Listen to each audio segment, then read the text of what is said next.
Arya kept her chin raised as the Lycan King's golden eyes stripped away every secret she'd ever kept, even though her hands trembled with the urge to either run or reach for the hidden blade at her thigh. He leaned forward on his throne, and when he spoke, his voice was silk wrapped around steel. "You smell different."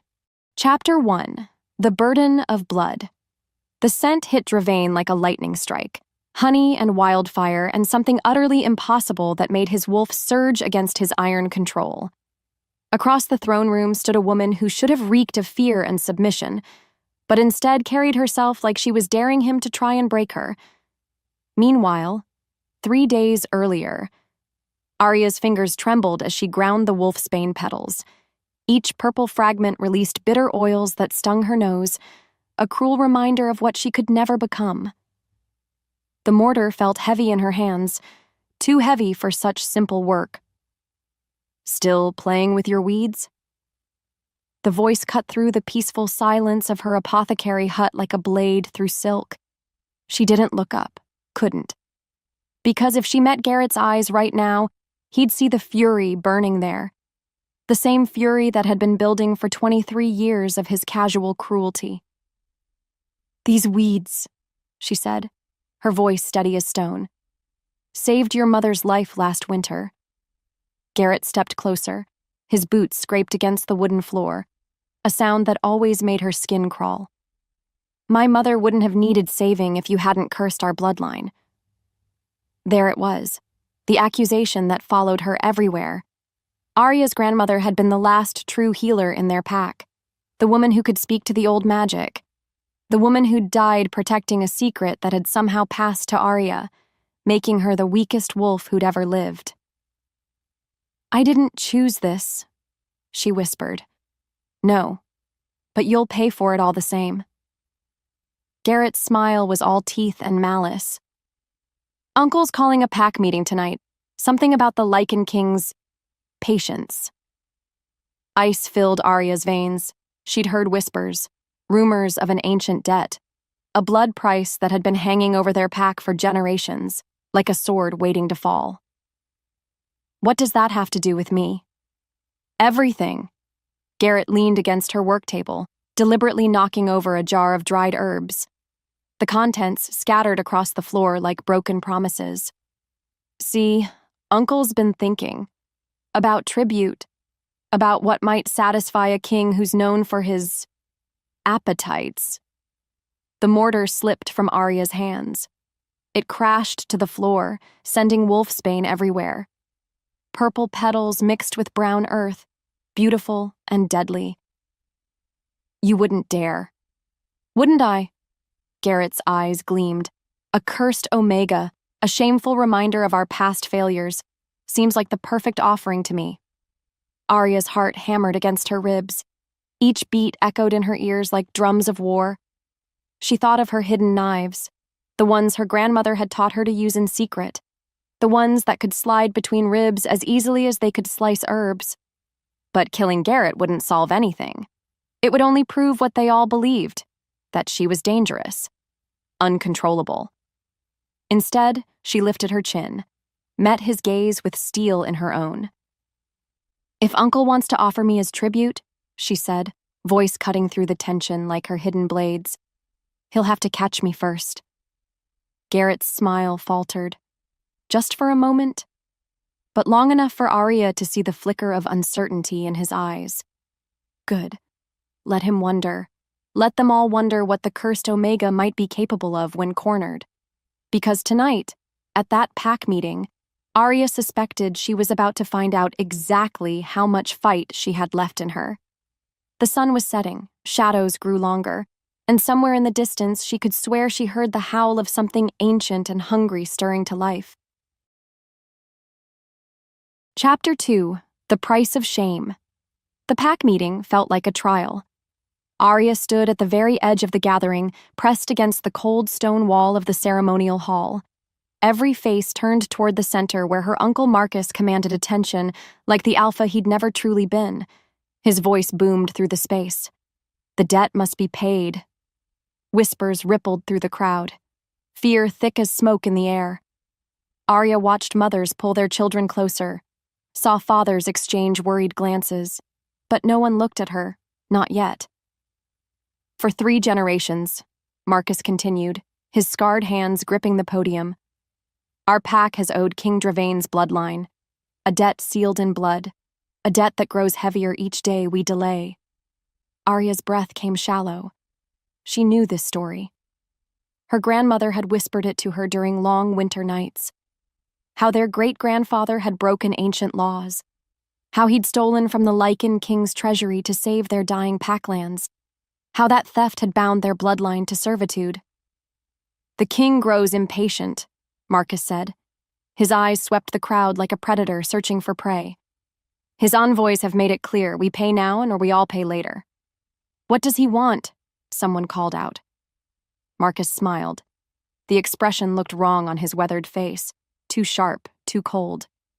A tribute, a life offered willingly to his service. The hall erupted, voices raised in panic and protest. Who would they choose? How could they decide? What if the king wasn't satisfied? Arya felt the walls closing in. The noise pressed against her ears until she could barely think, until she could barely breathe. Then Marcus raised his hand. Silence fell like a blade. Fortunately, he said, the choice has been made for us. That's when the eyes found her. One by one, heads turned. Gazes locked onto her position by the wall. Understanding dawned on face after face until the entire pack was staring at her with a mixture of relief and pity. Arya Sinclair. Marcus spoke her name like a curse. Cursed blood. Weak wolf. A burden we've carried too long.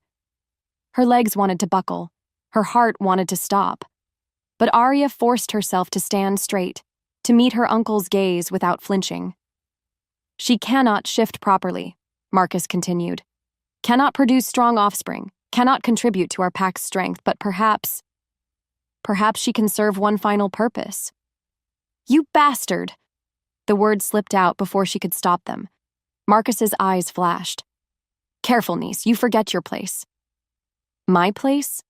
Arya stepped forward, away from the wall, into the light where everyone could see her clearly. My place is healing your people, protecting your children. I've spent my entire life serving this pack despite how you've treated me. And now you'll serve in a different way. Marcus's voice carried the weight of absolute authority. You'll go to King Dravain. You'll represent our pack's commitment to honoring old debts. The crowd murmured approval. Of course they did. Better her than their own children. Better the cursed Omega than someone who mattered. Arya's hands clenched at her sides. And if I refuse? Then you'll be cast out, packless, alone. Marcus leaned forward. At least this way, your sacrifice means something. Sacrifice. The word hung in the air like a death sentence. But as Arya looked around the hall, at these wolves who'd never accepted her, never valued her, never seen her as anything more than a burden, something cold and hard settled in her chest. Fine. They wanted to send her to the Lycan king? They wanted to use her as payment for their ancestors' crimes? Let them. Because they had no idea what they were unleashing.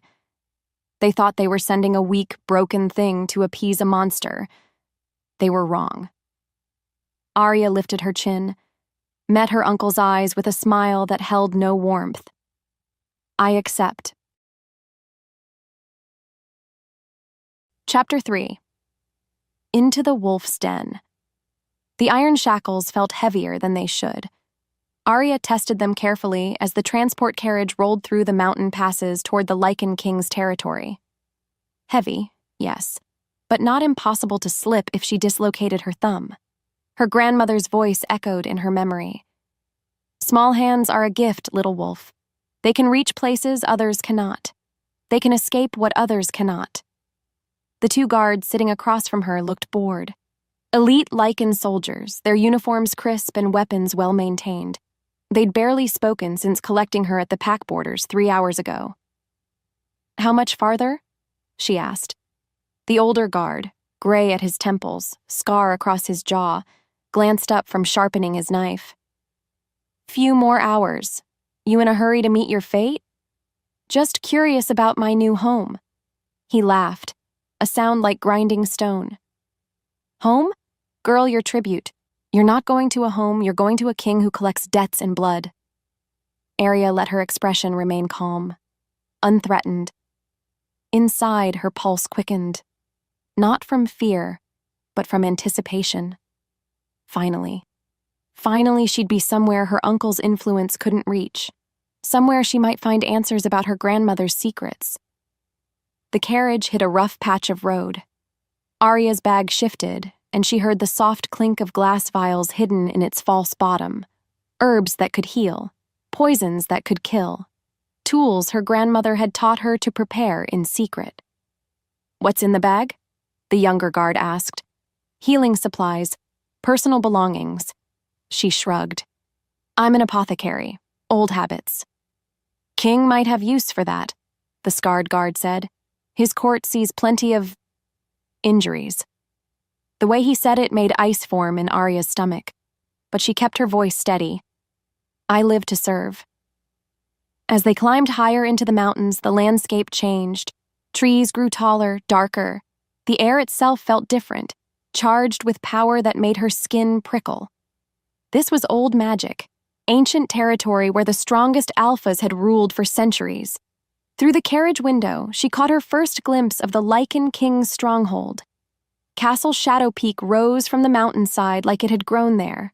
Black stone walls, towers that pierced the clouds, and everywhere, the smell of power and predators. Impressive, isn't it? The older guard followed her gaze.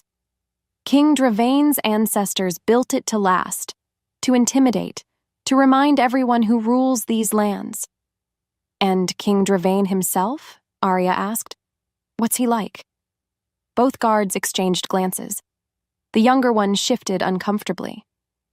Depends who you ask, the scarred guard said finally. Some call him just, others call him ruthless, all call him dangerous. He's never taken a mate, the younger guard added, then immediately looked like he regretted speaking. Why not? Not your concern, the older guard snapped. Your job is to serve however he commands. Nothing more. The carriage rolled through massive gates. Arya pressed her face to the window, drinking in every detail. Guard positions, wall heights, escape routes. Her grandmother had taught her to always have a way out. But as they drew closer to the main castle, something strange happened.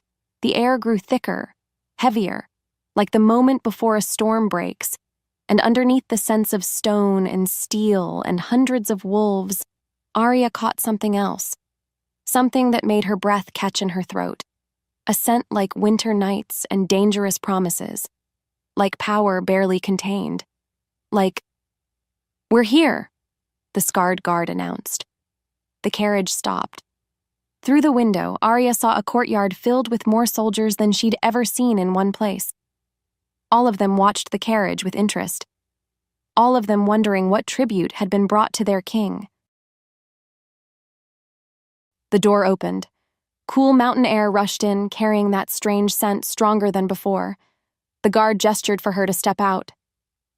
Remember, he said as she moved toward the door, show respect. Keep your eyes down. The king doesn't tolerate defiance. Arya nodded, but as her feet touched the ground and she looked up at the castle looming above her, she made a silent promise. She'd survived 23 years of her pack's hatred. She'd endured their cruel rejection and their casual dismissal. She'd been trained by a grandmother who'd known secrets that could shake the foundations of their world. Whatever this Lycan king expected from his tribute, she'd give him something he'd never forget. The wind picked up, carrying that intoxicating scent again. Somewhere in those dark halls, King Dravain was waiting. Let him wait a little longer. Arya Sinclair was coming. Chapter 4. The Moment of Truth. Following her arrival at Castle Shadow Peak, Arya's heart hammered against her ribs as heavy doors groaned open. The throne room stretched before her like a cavern carved from midnight itself. Black marble floors polished to mirror perfection, towering columns that disappeared into shadows above, and torches that cast dancing flames across walls lined with ancient weapons. But none of that mattered. Because at the far end of the room, on a throne that looked like it had been hewn from a single block of obsidian, sat the most magnificent and terrifying man she'd ever seen, King Dravane. He was massive. Even seated, his presence filled the space like a storm about to break. Broad shoulders strained against a black leather jacket. Dark hair fell across his forehead in waves that begged for fingers to run through them. And his eyes. God, his eyes. Golden, predatory, fixed on her with an intensity that made her feel stripped bare despite her clothes. "Come forward," he commanded. His voice rolled through the chamber like distant thunder, deep, rich, dangerous. Arya forced her feet to move. Each step echoed in the vast space. With every stride closer, that strange scent grew stronger. Winter nights and barely leashed power, and something else that made her wolf stir restlessly inside her chest. What is happening to me? The guards flanking his throne watched her approach with interest. She caught whispers from the shadows where other pack members lurked. Small thing, isn't she? Pretty enough, I suppose. Wonder how long she'll last. Arya lifted her chin higher. Let them underestimate her. Let them all think she was just another weak offering. 20 feet from the throne, she stopped. The silence stretched between them like a taut wire ready to snap. "You're the tribute," Dravane said. "Not a question." "I am." "Look at me when you speak." Arya's jaw clenched. She'd been staring at his boots, leather so fine it probably cost more than her pack spent on food in a month. Slowly, deliberately, she raised her gaze. The moment their eyes met, something electric shot through her. Recognition, hunger, a pull so strong it stole her breath. Dravane went completely still. His nostrils flared slightly, and she saw his knuckles go white where they gripped the throne's armrests. "What's your name?" His voice had gone rougher. "Arya Sinclair." "And why did your pack send you to me, Arya Sinclair?" The way he said her name made heat pool low in her belly. Focus. This wasn't the time for whatever madness was happening to her body. "Because I'm cursed," she said simply. "Because I can't shift properly. Because they think I'm worthless." A muscle in his jaw ticked. "And what do you think?" The question caught her off guard. When was the last time anyone had asked what she thought about anything? "I think," she said carefully, "that worth isn't determined by what others expect you to be." Something shifted in his expression. Interest? Approval? Before she could analyze it, he stood. Dear God, he was huge, 6.5 feet of pure muscle and predatory grace. As he stepped down from the throne, Arya fought the urge to retreat. He moved closer, closer, until only a few feet separated them. "You smell..." He paused, his head tilting slightly. "Different. Different." There was that word again, the one that had haunted her entire life. "I know." She kept her voice steady. "I'm sorry if..." "Don't apologize." The sharpness in his tone made her blink. Different isn't a flaw. He began to circle her, slowly, like a predator studying prey. But there was something else in his movement, something almost reverent. "Your pack was foolish to send you," he murmured as he completed the circle and faced her again. "Because I'm not worth the debt?" "Because they had no idea what they were giving away." The words hit her like a physical blow. Not cruel, the opposite. There was something almost protective in his tone that made her chest tight with emotions she couldn't name. Before she could respond, a commotion erupted from the back of the throne room. Guards straightening, weapons being drawn. "My lord!" A man in armor rushed forward. "We've received word. Armed riders approaching the eastern gates. They bear the crest of..." "Valerius," Dravane finished, his voice turning to ice. The temperature in the room seemed to drop 10 degrees. Every wolf present shifted restlessly, responding to their king's sudden menace. "How many?" Dravain demanded. 50, maybe more." Dravain's gaze flicked back to Arya. Something passed across his features, calculation, protectiveness, and beneath it all, a possessiveness that made her pulse race. "Take her to the East Wing," he ordered. "Guard her well." "Wait!" Arya started forward. "What's happening? Who is Valerius?" But Dravain was already moving, striding toward the doors with the lethal grace of a wolf heading into battle. He paused only long enough to look back at her over his shoulder. "Someone who would very much like to get his hands on you." Chapter 5. Recognition and danger building on the immediate tension from Valerius's arrival, Dravain's wolf clawed at his chest as he watched Arya being escorted away. Every instinct screamed at him to follow, to protect, to claim what was his. Because that's what she was, wasn't it? His mate. The one he'd stopped believing existed. The scent that had hit him like lightning, honey and wildfire and pure female power. It was unmistakable, irreversible, mine. The word pounded through his blood like a war drum. "My lord?" Captain Kale appeared at his side. "Your orders?" Dravain forced his attention back to the immediate threat. Valerius hadn't come here by accident. The timing was too convenient, arriving mere hours after Arya's delivery. "Double the guard on the East Wing," he commanded. "No one goes near her without my permission." "Sir?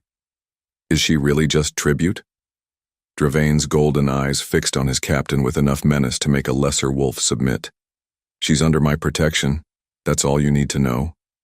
But even as he said it, his mind raced. How had Valerius learned about Arya so quickly? The man had spies everywhere, but this felt different, personal. "What aren't you telling me, little mate?" Because there was more to Arya Sinclair than met the eye. He'd sensed it the moment she'd lifted that stubborn chin and met his gaze without flinching. Tribute didn't look at kings like that. Broken wolves didn't carry themselves with such quiet strength. And they certainly didn't smell like power barely contained. "Bring me everything we have on the Sinclair pack," he ordered as they strode through the corridors. "Going back 3 generations. Sir? Something doesn't add up. Her pack claims she's worthless, yet they send her as tribute for a debt that old. Why? Because desperate alphas didn't give away their most valuable assets. They hoarded them, protected them, unless they didn't realize what they had. The East Wing was a fortress within a fortress. Arya would be safe there while he dealt with Valerius. But as Dravain approached the main gates where his enemy waited, he couldn't shake the feeling that this was all connected somehow. "Lord Valerius," he called as he emerged into the courtyard. "To what do I owe this unexpected visit?" Valerius sat astride a massive black destrier, his pale hair gleaming in the torchlight. 50 armed riders flanked him, a show of force that bordered on declaration of war. Dravain. Valerius's smile was all teeth and no warmth. "I hear congratulations are in order. New tribute, I'm told." How did he know that? "News travels fast," Dravain replied carefully.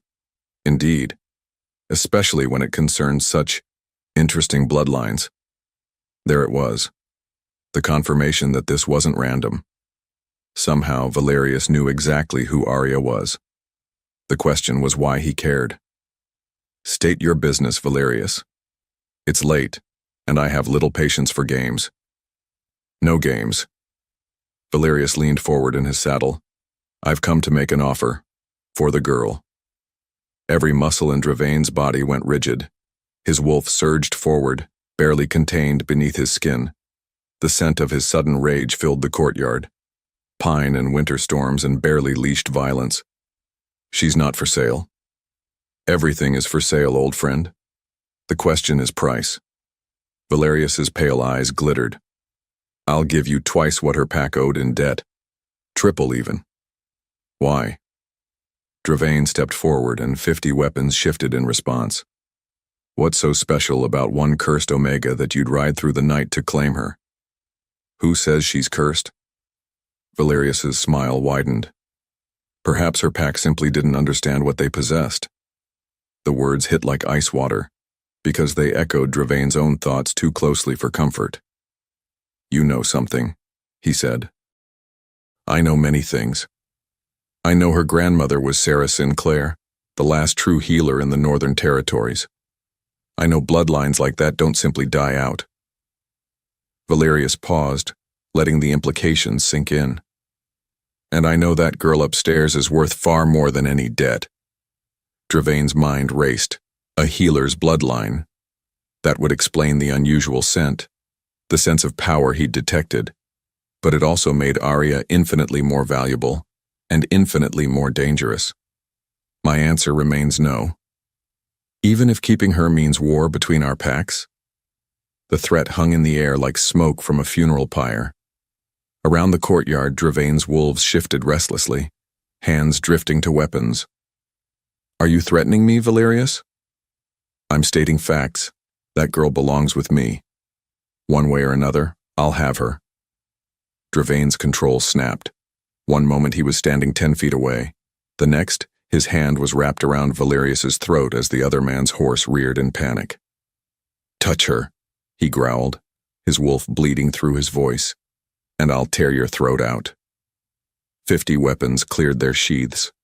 50 wolves prepared to die for their lord's conflict. But Valerius just smiled, even with crushing fingers around his windpipe. There it is, he wheezed. The truth finally comes out. She's not tribute at all, is she? She's your mate. Dravain released him with a snarl. Around them, the tension had reached a breaking point. Get off my land, he commanded, before I forget we were once allies. Valerius straightened his shirt, still smiling. This isn't over, Dravain. That girl carries secrets that could change everything. And when I find out what they are... He didn't finish the threat. He didn't need to.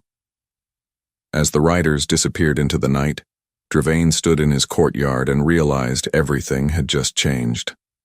Arya wasn't just his mate. She was the key to something bigger. Something that had drawn Valerius out of hiding after years of careful maneuvering. What secrets are you carrying, little wolf? And how much danger have you brought to my door? Chapter 6. Sanctuary and Revelations. Meanwhile, in the East Wing's luxurious prison, Arya paced the length of her new quarters like a caged wolf.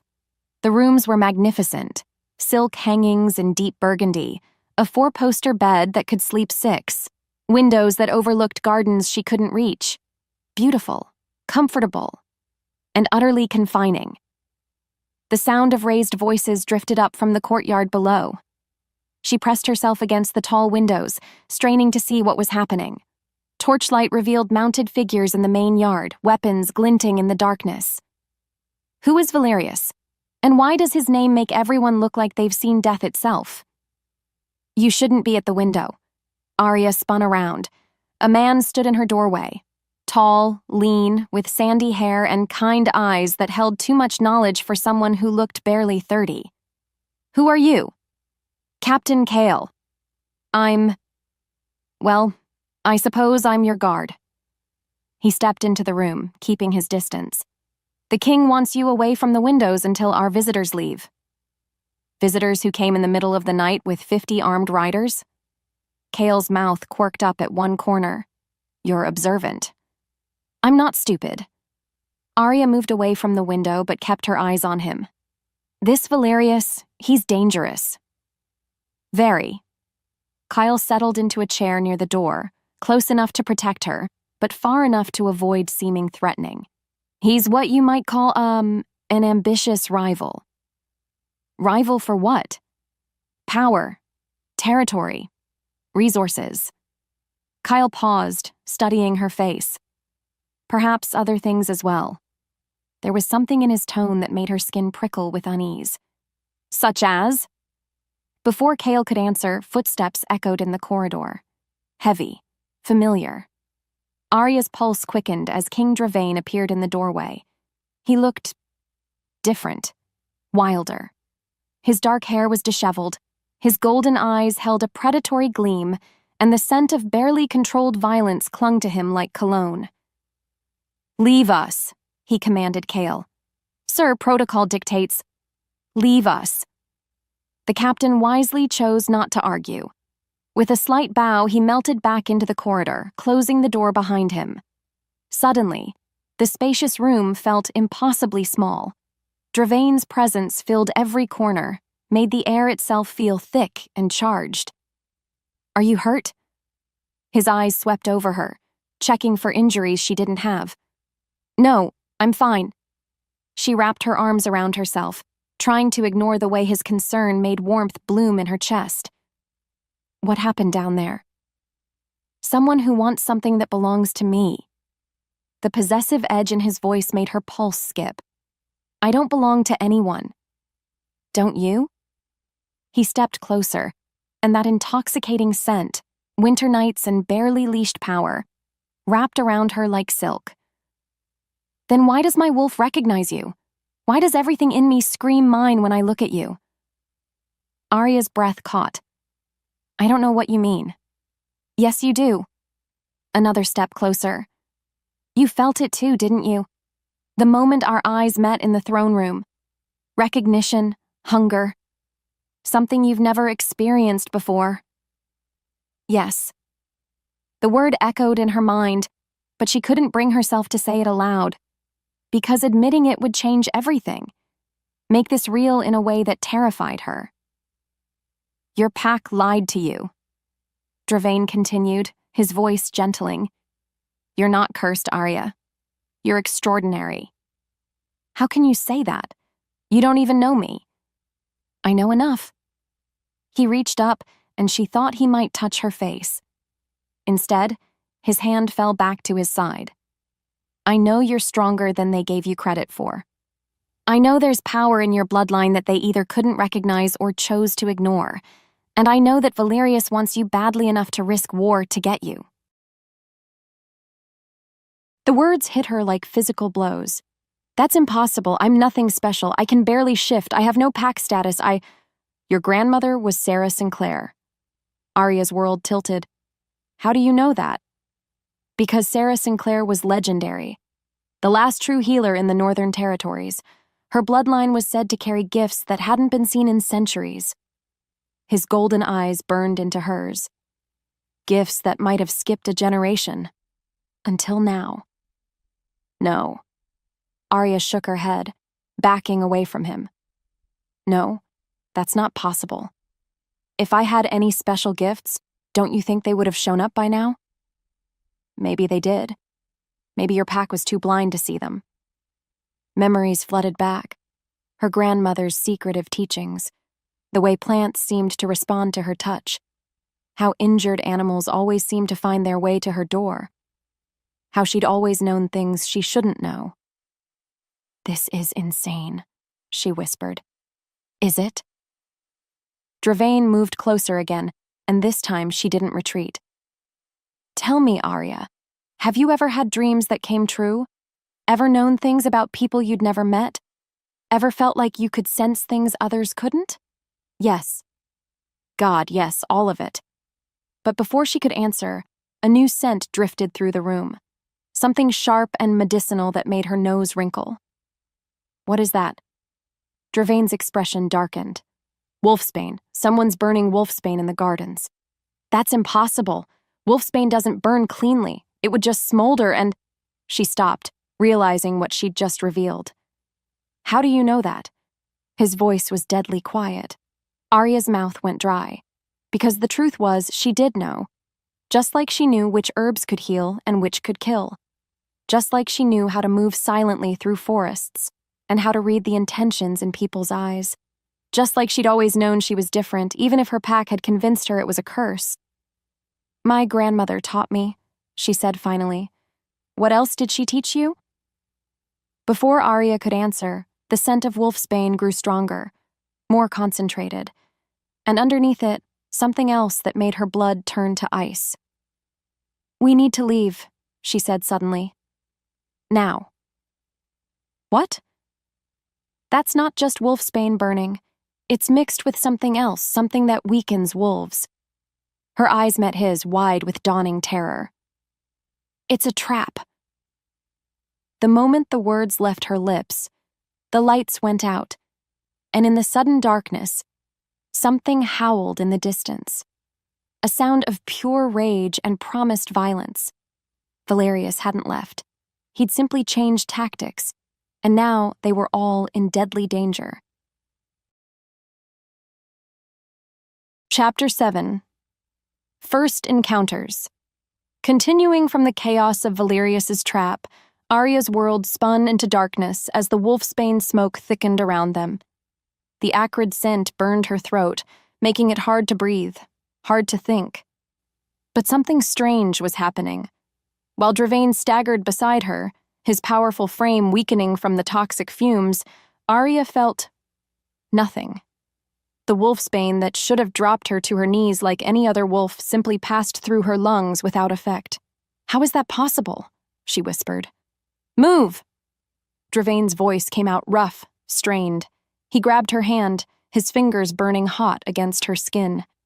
"We have to get out of here before—" The door exploded inward. 3 figures in black masks burst through the opening, moving with deadly precision. Assassins. Their weapons gleamed silver in the dim light, silver that could kill even the strongest wolf. Arya's training kicked in without thought, her grandmother's lessons. Small hands are a gift, little wolf. She twisted away from Dravain's protective grip and pulled the hidden blade from her boot. 6 inches of steel that had been waiting for this moment her entire life. The first assassin reached for her. She ducked under his arm and drove her knife up between his ribs. He dropped with a gurgle of surprise. "Impossible," the second one hissed. "She should be down. The wolfsbane isn't working on her," Dravain finished. Despite his obvious weakness, he launched himself at the man with preternatural speed. Claws extended, eyes blazing gold. The fight was brutal, quick, vicious. When it ended, 3 bodies lay still on the marble floor. Arya stood over them, her blade dripping red, her chest heaving with adrenaline. "Are you hurt?" Dravain's voice held an edge of something she couldn't identify. Awe? Fear? No. She wiped her knife clean on one of the assassin's cloaks. "But you are." Blood seeped through his shirt where silver had found its mark. The wolfsbane in his system was slowing his healing. Something that should have closed in minutes was still bleeding freely. "I'm fine." "You're not." Arya moved toward him, her healer's instincts overriding everything else. "Sit down. Let me look at that." "Arya, sit down." Something in her tone made the king of all Lycans actually obey. He sank onto the edge of the bed, watching her with those predatory golden eyes as she examined his wounds. Her fingers traced the edges of the cuts. They were clean, deep, but not fatal. The silver had done its damage, but with the right treatment. "I need my bag," she said. "The herbs I brought from home." "Your bag was searched. Anything dangerous was removed." She smiled grimly. "Good thing they don't know the difference between dangerous and healing, then." 20 minutes later, Dravain's wounds were cleaned and bandaged with poultices that would draw out the silver poison and speed his recovery. Arya worked in focused silence, her hands steady despite the violence they'd just survived. "How?" he asked quietly. "How what?" "The wolfsbane. It should have affected you. Should have dropped you immediately." His eyes burned into hers. "But you moved through it like it was nothing more than morning mist." Arya's hands stilled on the bandages. Because honestly, she didn't know. All she knew was that while every other wolf in the castle had been weakened by the toxic smoke, she'd felt normal. "I don't know," she admitted. "Your grandmother never mentioned anything? Never explained why you might be different?" Different. There was that word again. But this time it didn't sound like a curse. "She said I was special, that my bloodline carried gifts that others couldn't understand." Arya's voice dropped to a whisper. "I thought she meant the healing, the way I could sense what plants would help and which would harm. What if it's more than that? Dravain caught her hand in his, stopping her nervous fidgeting with the medical supplies. What if you're immune to things that affect other wolves? The implications hit her like a physical blow. If she was immune to wolfsbane, what else might not affect her? What other weaknesses of their kind might pass right through her? That's impossible. Is it? His thumb traced across her knuckles, sending little sparks of electricity up her arm. You just fought off 3 trained assassins without breaking a sweat. You moved through poison that should have killed you. A soft knock interrupted him. My lord? Kale's voice came through the door. Are you injured? We heard the commotion. Enter, Dravain called. Kale stepped into the room, took one look at the bodies on the floor, and his expression hardened into something lethal. Valerius? His calling card. Dravain struggled to his feet, ignoring Arya's protest. How many more made it inside? None. These 3 came over the east wall while the guards were dealing with the wolfsbane fires. They knew exactly where to find her. Her, not him. They'd come specifically for Arya. Why? She asked.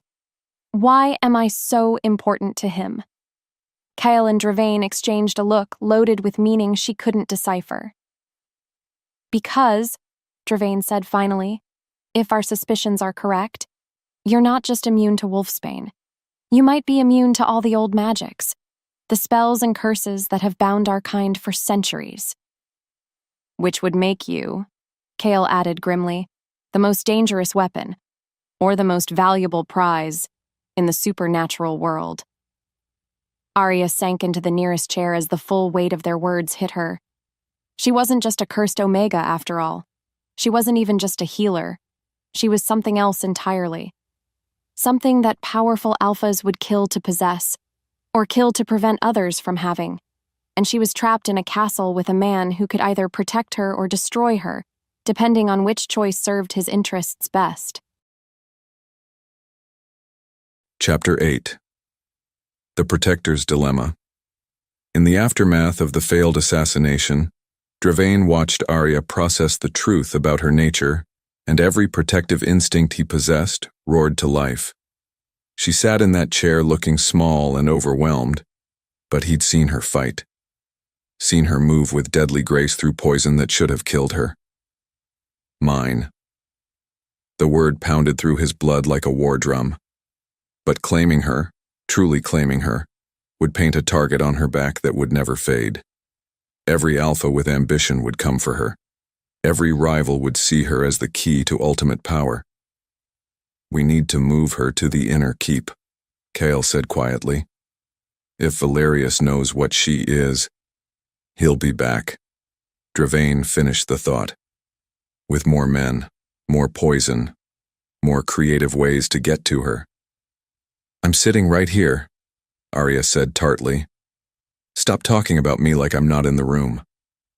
Despite everything, Dravain found himself fighting a smile. Even discovering she might be the most powerful wolf alive hadn't dampened her spirit. You're right. What do you want to do? The question seemed to surprise her. When was the last time someone had asked for her opinion on anything important? I want to understand what's happening to me, she said. These abilities. If they're real, I need to know how they work. What else I might be capable of. That's dangerous. Everything about this situation is dangerous. She stood, and there was steel in her spine that made his wolf purr with approval. Hiding won't change what I am. It'll just make me an easier target. She was right, and she was magnificent. There are ways to test your immunities, he said carefully. Old rituals, ancient magics that we could try in controlled circumstances. What kind of rituals? Dravain hesitated, because the truth was, if she truly carried the bloodline he suspected, the tests would be intimate, personal. They would require a level of trust and connection that went far beyond simple protection. The old magic responds to bonding, he said finally, to the connection between mates. Heat flared in her eyes. Quick, undeniable. We're not mates, aren't we? He stepped closer, drawn by that pull that had been driving him crazy since the moment she'd walked into his throne room. Can you honestly tell me you don't feel it? The recognition, the hunger? Her breath caught. I feel something. So do I. He was close enough now to see the rapid pulse at her throat, to smell that intoxicating scent of honey and wildfire that belonged to her alone. My wolf recognized you the instant you entered my territory. Every instinct I possess is screaming at me to claim you, protect you, make you mine in every way that matters. Because of what I might be able to do for you. The words hit like a slap. Dravain stepped back, realization hitting him like cold water. She thought he wanted her for her power, for what she could offer his pack, his territory, his political position. Is that what you think? His voice came out rougher than he intended. That I'm trying to use you? I think, she said carefully, that powerful men take what serves their interests. Like her uncle. Like her pack. Like every alpha who'd ever looked at her and seen only what they could gain. You're wrong. The words came out with such conviction that she blinked in surprise. I want you, Arya. Not your power. Not your bloodline. Not what you can do for my pack. He cupped her face in his hands, forcing her to meet his eyes. You. The woman who stands up to men twice her size. Who tends wounds while assassins lie dead at her feet. Who carries herself like a queen even when everyone around her calls her worthless. Her lips parted in surprise. For a moment, the walls she kept around herself cracked just enough for him to see the vulnerability underneath. I don't know how to trust that, she whispered. Then let me prove it. Before she could ask how, another knock echoed through the room. This time it was urgent. Desperate. My lord! A young guard burst in without waiting for permission. Forgive the intrusion, but there's been a development. We captured one of Valerius's men trying to escape over the south wall. And? He's talking, sir. Says Valerius has been planning this for months. Says there's something about the lady's bloodline that goes back generations. Something about a prophecy. Dravain's blood went cold. Prophecies meant ancient magic, old curses, powers that could reshape the supernatural world. What prophecy? The guard swallowed hard. The bloodline of the White Wolf, sir. The one who can break the bindings that hold our kind. Impossible. That prophecy was legend. Myth. Something told around fires to frighten children. But as he looked at Arya, at the woman who walked through Wolfsbane like it was perfume, who fought with deadly skill, who made his wolf sing with recognition, impossible suddenly seemed inevitable. Get me everything we have on the White Wolf prophecy, he commanded. Every text, every reference, every scrap of information in our archives. Sir, yes, sir.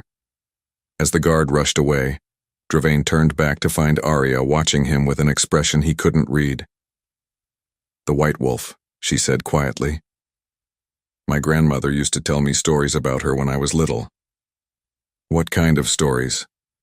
The kind where a cursed wolf saves everyone and pays the ultimate price for it. Chapter 9. Revelations and Desires. Later that evening, surrounded by ancient texts and scrolls that smelled of dust and old magic, Arya learned the truth about the bedtime stories her grandmother had whispered in the dark. They weren't stories at all. They were prophecies, and she was living in one. Listen to this, Dravain said, reading from a leather-bound tome that looked older than the castle itself. When the White Wolf walks among us, she shall carry the power to break the ancient bindings. What was done in darkness shall be undone in light. What bindings? Arya asked, though part of her already knew. Could feel the answer humming in her bones like a half-remembered song. The magic that limits our kind. Kale looked up from his own research. The spells that prevent us from shifting during certain moon phases. The curses that make us vulnerable to silver and wolfsbane. The bonds that tie us to specific territories. You're saying I could undo all of that? The prophecy suggests it's possible. Dravain's golden eyes were intense as they fixed on her face. But prophecies always come with a price. Arya didn't need to ask what that price might be. She'd heard enough of her grandmother's stories to know how these things ended. The hero saves everyone and dies in the process. There's more, Chaol said quietly. He held up another scroll. This one so old, the parchment was nearly transparent. This one talks about the White Wolf's mate, says he'll be the key to unlocking her power. Heat flooded Arya's cheeks. Her mate? The one whose wolf calls to hers, Dravain read. In their bonding shall the old magic find new purpose. The air in the room seemed to thicken. Arya found herself hyper-aware of Dravain's presence. The way he moved with predatory grace, the scent of winter nights and barely leashed power that clung to his skin, the way his eyes tracked her every movement like she was the most fascinating thing in his world. It doesn't mean anything, she said quickly. Just because some ancient wolf wrote down his fantasies doesn't mean... Doesn't it? Dravain stood and moved toward her with that fluid motion that made her pulse skip. Can you honestly tell me you don't feel the connection between us? The pull that gets stronger every moment we're together? She couldn't. Because she did feel it. A thrumming awareness that made her skin sensitive, and her wolf restless. Being near him was like standing too close to a fire, knowing she should step away but craving the heat anyway. I feel something, she admitted. But that doesn't mean we're destined or fated or whatever this prophecy claims. Then prove it. The challenge in his voice made her chin lift automatically. How? Kiss me. The words hung in the air between them like a dare. Arya's heart hammered against her ribs as she stared up at him, this powerful, dangerous man who could crush her without effort, but looked at her like she held the key to his survival. Why? Because if there's nothing between us, it'll just be a kiss. His voice dropped to that rough whisper that made her skin prickle with awareness. But if the prophecy is right, if we really are mates, what then? Then everything changes.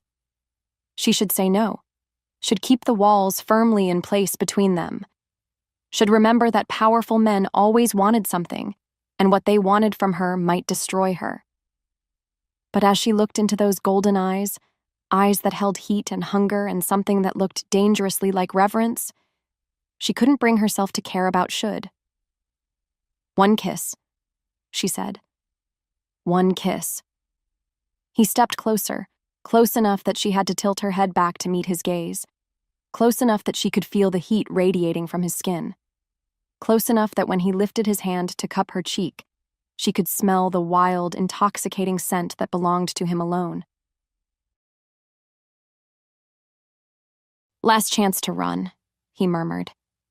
Instead of running, she rose on her toes and pressed her lips to his. The world exploded. Heat rushed through her veins like liquid fire. Power crackled in the air around them, making the ancient texts flutter on their tables, and underneath it all something clicked into place, like a lock finding its key, like two halves of a whole finally coming together. Mate. The word echoed through her mind with absolute certainty. When they finally broke apart, both breathing hard, Arya knew with devastating clarity that nothing would ever be the same. Well, Dravain said, his voice rougher than she'd ever heard it. That settles that. Before she could respond, the lights in the room began to glow brighter. The ancient texts on the tables started to shimmer with golden energy, and somewhere in the distance, she could swear she heard wolves howling in harmony, a sound of recognition and welcome that seemed to come from the very foundations of the castle. What's happening? She whispered. The binding, Chaol breathed from across the room. His eyes were wide with awe and something that looked like fear. It's already starting. The mate bond is awakening her power. As if to confirm his words, One of the ancient scrolls burst into flames, but instead of burning, it reformed into words of gold fire that hung in the air. The white wolf has found her shadow. Let the old magic tremble, for change comes on silver wings. Arya stared at the fiery words and realized she'd just stepped fully into a destiny she'd never asked for, one that would either save their world or destroy it. And the man beside her, this Alpha King who'd just kissed her like she was his salvation, would either be her greatest strength or her ultimate weakness. Either way, there was no going back now. Chapter 10. Useful Gifts. Following the explosive revelation of the mate bond and her awakening powers, Arya found herself in Dravain's private study 3 days later, a room that smelled of leather, old books, and the wild, intoxicating scent that belonged to him alone. She was grinding moonflower petals into powder when he entered, his presence filling the space like a storm about to break. "You've been avoiding me," he said. "I've been working." She didn't look up from her mortar and pestle, though every nerve ending in her body screamed awareness of his proximity. Captain Thorne needed something for his infected wound. The silver poisoning wasn't responding to normal treatments. And now? Now he'll be back to full strength by tomorrow. She finally raised her eyes to meet his gaze. Because, unlike regular healing herbs, mine seemed to work differently now. Ever since their kiss, since the mate bond had snapped into place with the force of a lightning strike, her healing abilities had evolved. Plants responded to her touch like never before. Wounded wolves healed faster under her care. And most disturbing of all, she could sense things she shouldn't be able to sense, like the fact that Dravain hadn't slept properly in 3 days because he was fighting the pull between them. "We need to talk about what happened," he said. "Do we?" Arya set down her tools and faced him fully. "Because I think we both know what happened. The prophecy is real. The mate bond is real. And now everyone in this castle is watching us like we're about to either save the world or destroy it." "Is that what you think? That you're going to destroy the world?" The raw vulnerability in his voice made her chest tighten. Because honestly, she was terrified. The power thrumming through her veins felt wild, unpredictable, like trying to hold lightning in her bare hands. "I think," she said carefully, "that power without understanding is dangerous. And I understand very little about what's happening to me." Dravain stepped closer, close enough that she could feel the heat radiating from his skin, close enough that when he spoke, his breath brushed against her ear. "Then let me help you understand." Before she could ask what he meant, he picked up one of her prepared herb bundles, a mixture that should have been harmless to any wolf. "What are you—" He crushed the bundle in his fist. Immediately, the scent of bitter almonds filled the air. Wolfsbane, hidden in her supposedly harmless healing mixture. "Someone," he said grimly, "has been sabotaging your supplies." Ice filled Arya's veins. "That's impossible. I prepared these myself. I would have known—" "Would you?" His golden eyes fixed on hers with laser intensity. "Or have you been so focused on your new abilities that you missed someone tampering with your work?" The implications hit her like a physical blow. If someone had corrupted her healing supplies, if wolves had been taking medicine that was actually poison. "Captain Thorne," she whispered. "How many others have I—" "You haven't hurt anyone." Dravain's voice carried absolute conviction. "Because your immunity extends to recognizing corrupted substances. Your wolf knows the difference even when your conscious mind doesn't." "How can you be sure?" "Because I've been testing everything you've given to my people, every mixture, every poultice, every single thing that's left this room." His admission hung between them like a confession. "I had to know if you were a threat." The words should have stung, should have made her angry. Instead, she felt relieved, because it meant he was protecting his pack, being a good alpha, even if it meant not trusting her completely. "And your conclusion?" My conclusion, he said, stepping close enough that she had to tilt her head back to maintain eye contact, is that you're not just immune to poisons. You can purify them, transform them into something healing instead of harmful. That's impossible. Is it? He gestured to her workbench, where the wolfsbane-tainted herbs now glowed with a soft golden light. Look at them, Arya. Really look. She turned, and her breath caught. The bitter scent of wolfsbane was gone, replaced by something clean and sweet. The herbs that should have been deadly now pulsed with warm energy that made her wolf hum with contentment. How? Because you're the white wolf, the one who can transform darkness into light. His voice dropped to that rough whisper that made her skin prickle with awareness. The one who can take what's broken and make it whole again. Before she could respond, urgent footsteps echoed in the corridor outside. A moment later, Kyle burst through the door without knocking, something he'd never done before. My lord, forgive the intrusion, but we have a problem. His face was grim as death. We captured another spy trying to escape the grounds. This one was carrying a message. From Valerius?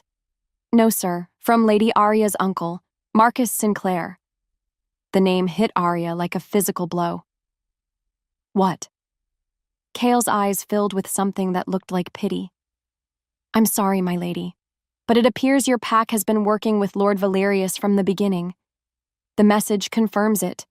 They've been feeding him information about your abilities for months. The room spun around her own pack, her own blood. They hadn't just sold her to pay a debt, they'd been actively helping her enemies track her down. That's not possible, she whispered. They didn't even know about my abilities. They thought I was cursed. They knew, Dravain said quietly. Your grandmother must have told someone before she died. Someone who recognized what you were and saw an opportunity. Betrayal cut through her like a blade made of ice. All those years of being treated like a burden, a shameful reminder of their failures. It had all been a lie. They'd known exactly what she was, and they'd used that knowledge to sell her to the highest bidder. Show me the message, she said. Kale hesitated, glancing at Dravain. Show me, she repeated. And this time her voice carried an edge of power that made both men straighten involuntarily. The message was brief, brutal, and utterly damning. The girl's abilities are stronger than anticipated. She can purify wolfsbane and accelerate healing beyond normal parameters. Suggest moving to final phase before her bond with Dravain becomes irreversible. Payment, as agreed. Final phase, Arya repeated numbly. What's the final phase? Based on Valerius's previous tactics, Dravain said grimly. I'd guess he's planning to take you by force, and your uncle just gave him the information he needs to do it successfully. Arya stared at the message until the words blurred together.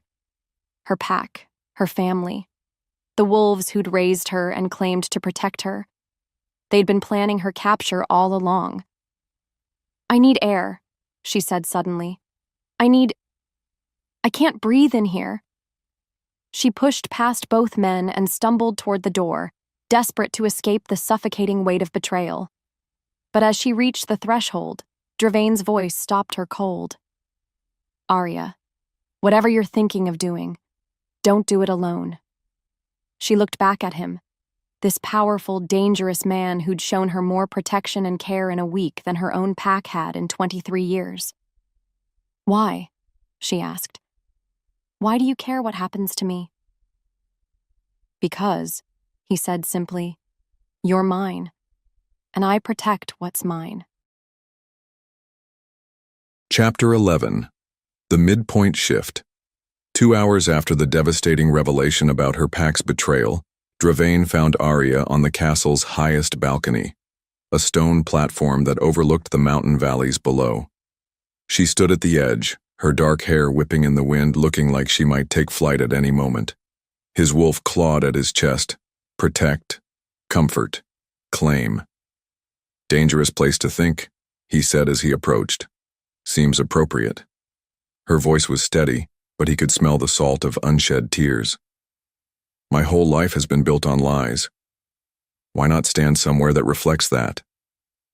Your life isn't a lie. Isn't it? She turned to face him, and the pain in her eyes hit him like a physical blow. 23 years, Dravain. 23 years of being told I was worthless, cursed, a burden they couldn't wait to be rid of. And all along they knew. They knew what I was, and they were planning to profit from it. He wanted to touch her, to pull her into his arms and absorb some of that devastating hurt. But she held herself like glass, fragile, and likely to shatter if handled wrong. They were fools, he said instead. Blind, greedy fools who couldn't recognize the treasure they had. Or maybe they recognized it perfectly. Maybe they just saw a way to turn that treasure into something more valuable. Her laugh held no humor. My own uncle, Dravain. My own blood. Blood doesn't always mean loyalty. No, but it should mean something. She wrapped her arms around herself and he noticed she was shivering despite the warm evening air. I keep thinking about all the times I tried to please them, all the times I worked myself to exhaustion trying to prove I belonged, and they were laughing at me the whole time. The raw pain in her voice made something violent and protective surge through him.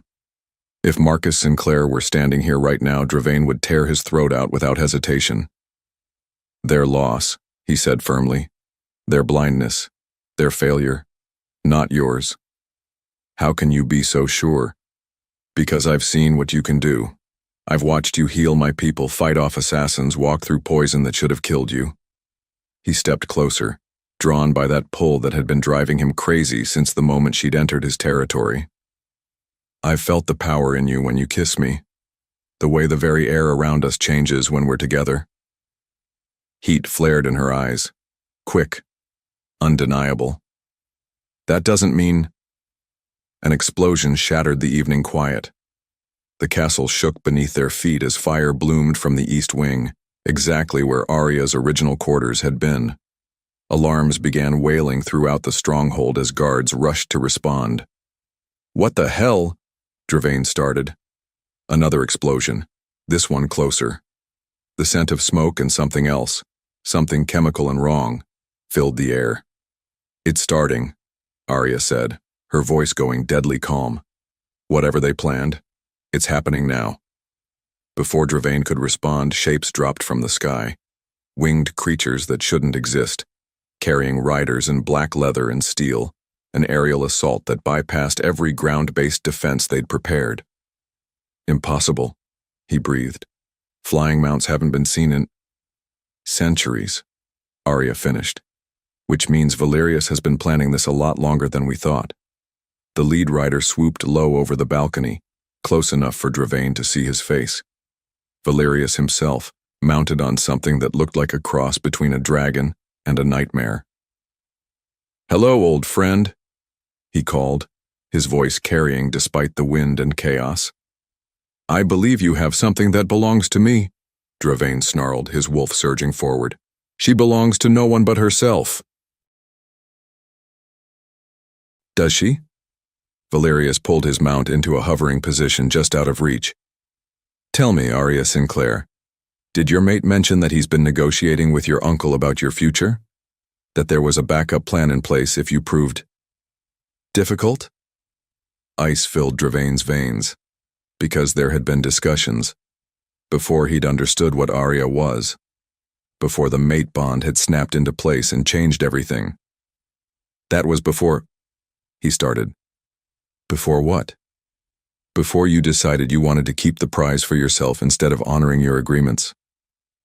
Arya's head whipped toward him, eyes wide with shock and something that looked like betrayal. "What agreements?" "Nothing that matters now." "Everything that matters now." Valerius laughed, and the sound was like breaking glass. "Tell her, Dravain. Tell her about the contract you signed, about what you promised her uncle in exchange for his cooperation."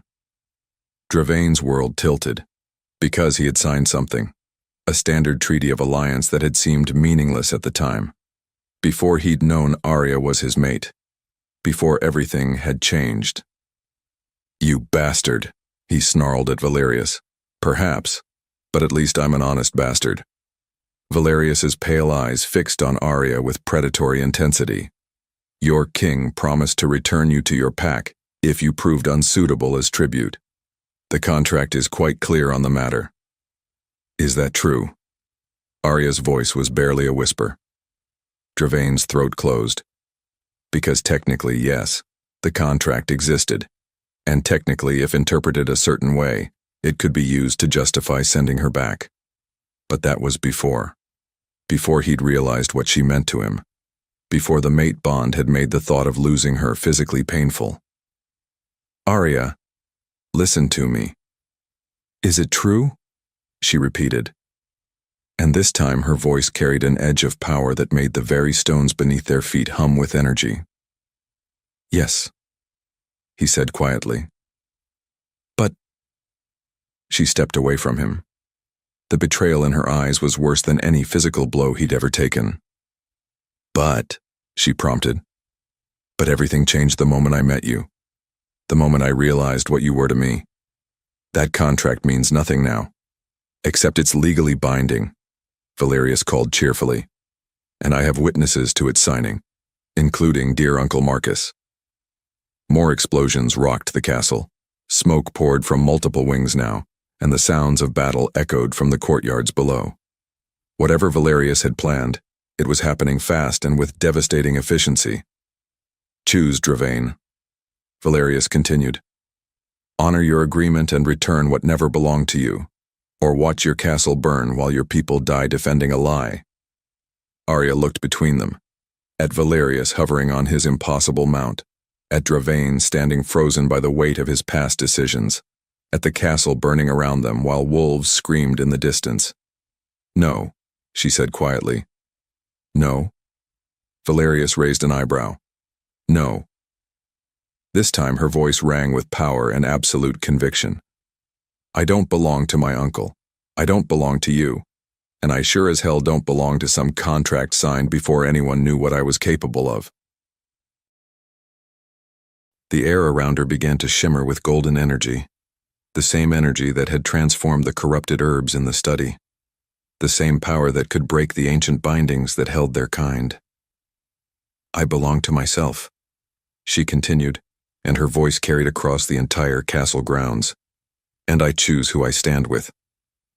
She turned to look at Dravain, and despite everything, the betrayal, the contracts, the lies, her eyes held no hatred, only determination. I choose you, she said simply. Not because of some prophecy or mate bond or political alliance, but because you're the first person who ever saw me as something more than a burden or a prize. The words hit him like salvation, like redemption, like everything he'd never dared hope for. Arya, and you, she said, turning back to Valerius, can go to hell. Chapter 12. Unleashing Power. In the aftermath of her declaration, Arya felt something fundamental shift inside her chest, like a dam breaking, like chains snapping, like a wolf who'd been caged her entire life finally remembering what it meant to run free. Power flooded through her veins, not the quiet, controlled energy she'd been accessing before, but something wild and primal and absolutely devastating. Impossible, Valerius breathed, his mount backing away as golden light began to pour from her skin. The awakening shouldn't be able to happen without what? Without your permission. Arya's voice carried harmonics that made the very air vibrate. You have no idea what you're dealing with. Because she was beginning to understand. The White Wolf prophecy wasn't about some distant savior who would appear to rescue everyone. It was about a choice, a decision to stop hiding, stop being afraid, and start embracing the power that had always been there. The power her grandmother had seen. The power her pack had feared. The power that could reshape their entire world. Arya, Dravain said urgently, be careful. That much energy, that fast. I know what I'm doing. And surprisingly, she did. The power flowing through her felt natural. Right, like she'd been born to wield it. She raised her hands, and the golden energy crystallized into something visible, something that made Valerius's impossible flying mount shriek in terror and wheel away from the balcony. "You want to know what the White Wolf can do?" she called to him. "Let me show you." She reached out with her mind, feeling for the corrupted magic that kept his creatures aloft, found it, dark, twisted spells that violated the natural order, and began to unravel them. One by one, the flying mounts began to falter. Their riders cursed and fought to maintain control as their supernatural steeds suddenly remembered they weren't supposed to be able to fly. "Stop!" Valerius snarled. "You're interfering with forces beyond your understanding." "No," Arya said calmly. "I'm correcting a mistake." Because that's what her power was, she realized. Not destruction, not dominance, correction, healing. The ability to take what had been twisted and make it right again. The flying mounts crashed to earth one by one, their riders surviving but stranded. Valerius himself barely managed to land his creature in the courtyard before it too lost the ability to defy gravity. "You've made a grave error," he called up to her. "This attack was just a distraction, the real threat—" His words were cut off by screams from inside the castle. Not screams of battle, but something worse. Something that made Arya's blood turn to ice. "The children," Dravain said, his face going pale. "He's after the children." Because of course he was. What better way to force compliance than to threaten the most innocent members of the pack? "Where?" Arya demanded. "The nursery wing. But it's on the other side of the castle, and with all the fires—" Arya didn't wait to hear the rest. Power sang through her veins as she closed her eyes and reached out with senses she was only beginning to understand. There. She could feel them.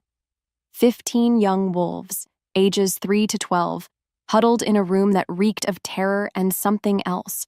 Something chemical. More wolfsbane. But this time it wasn't just a weapon. It was a trap.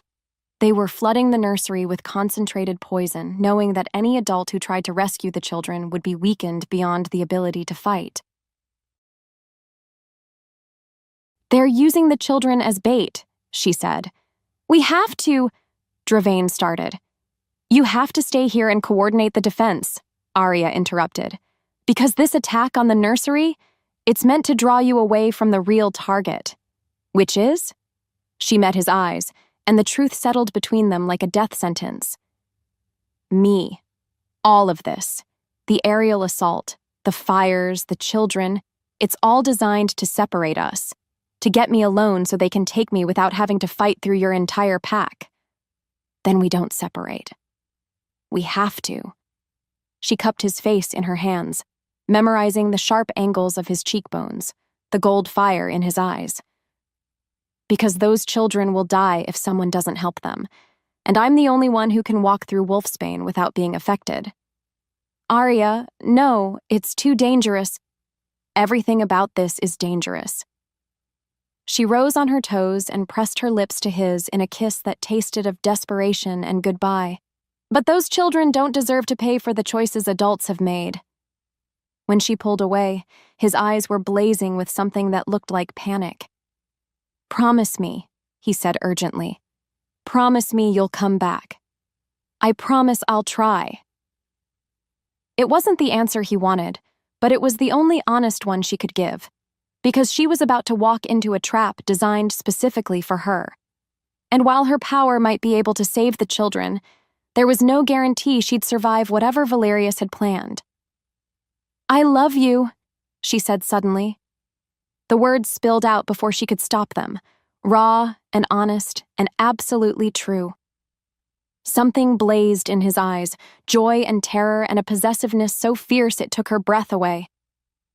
"I love you too," he said, "which is why I'm not letting you do this alone. Dravain. The pack can handle Valerius's ground forces, but you're not walking into that trap without backup." His voice carried the absolute authority of an alpha king. "We go together, or we don't go at all." Before she could argue, another scream echoed from the nursery wing. Younger this time, more desperate. They were running out of time. Together, she agreed. But we do this my way. What's your way? Arya smiled, and for the first time since this nightmare began, it was sharp and dangerous, and absolutely feral. We don't just save the children, she said. We end this, all of it, tonight.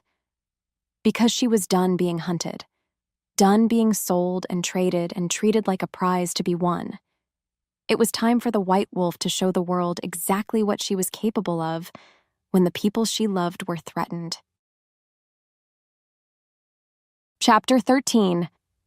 The investigation, moving deeper into the castle's burning corridors with Dravain at her side, Arya felt the weight of their combined purpose. Each step toward the nursery wing brought new revelations about Valerius's twisted plan, a new understanding of her own growing power. The wolfsbane residue is getting stronger, she murmured, testing the air with senses that seemed to expand with every passing moment. But there's something else. Something wrong. Dravain's golden eyes swept the smoke-filled hallway. Wrong how? The poison isn't just meant to weaken wolves, it's designed to call to something. Arya pressed her hand against the stone wall, feeling vibrations that shouldn't exist. Like a summoning spell mixed with wolfsbane. Before he could respond, a child's scream echoed from ahead, high, terrified, and utterly heartbreaking. They broke into a run. The nursery wing doors hung open, revealing devastation beyond anything Arya had imagined. Furniture overturned, windows shattered, and in the center of the chaos, 15 children huddled together, while 3 figures in black leather circled them like predators. But these weren't ordinary wolves. Wraiths, Dravain breathed, his voice filled with horror. He's bound wraiths to do his bidding. The creatures that stalked the children moved wrong, too fluid, too ethereal, like shadows given substance. Their eyes glowed with sickly green light, and when they spoke, their voices carried the echo of the grave. The White Wolf comes, one hissed, as foretold, as planned. Give us the children, Arya called, stepping into the doorway with power crackling around her like golden lightning. And I'll consider letting you return to whatever hell spawned you. The lead wraith laughed, a sound like breaking bones. Bold words from one so young. Do you know what we are, little wolf? Dead things that should have stayed dead. We are the price of old magic, the cost of binding power that was never meant to be bound. Its gaze fixed on her with predatory hunger. And you are the key to setting us free. Understanding hit her like cold water. The prophecy isn't about breaking magical bindings on wolves. It's about breaking the barriers between life and death. Clever girl. The wraith's smile revealed teeth like broken glass. Valerius promised us freedom if we helped him claim you. And once your power is his to command, the realm of the dead will spill into the world of the living, Dravain finished grimly, creating an army of the damned under his control. Arya felt sick. All this time, she'd thought her power was meant to help their kind. Instead, it could unleash something far worse than any curse currently binding them. But here's what your master didn't tell you, she said, stepping fully into the room. I don't just break bindings. I can strengthen them too.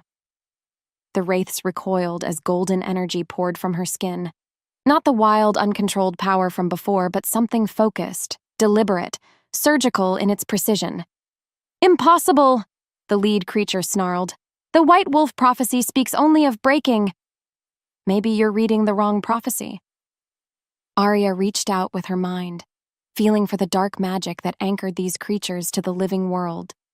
Found it, a network of twisted spells that violated every natural law. And began to sever them one by one. The wraiths shrieked as their forms started to dissolve. You cannot! We have a right! You have nothing! Arya said coldly. Death is death, and some boundaries shouldn't be crossed. Within moments, the creatures were gone, not destroyed, but returned to whatever realm they'd been pulled from. The children collapsed in relief, crying and calling for their parents. "How?" Dravain asked in amazement. "How did you know you could do that?" "Because my grandmother's stories weren't just about the White Wolf breaking bad magic. They were about her knowing which magic deserved to be broken and which deserved to be preserved." Arya knelt beside the nearest child, a little girl with tear-streaked cheeks. "It's okay, sweetheart. You're safe now."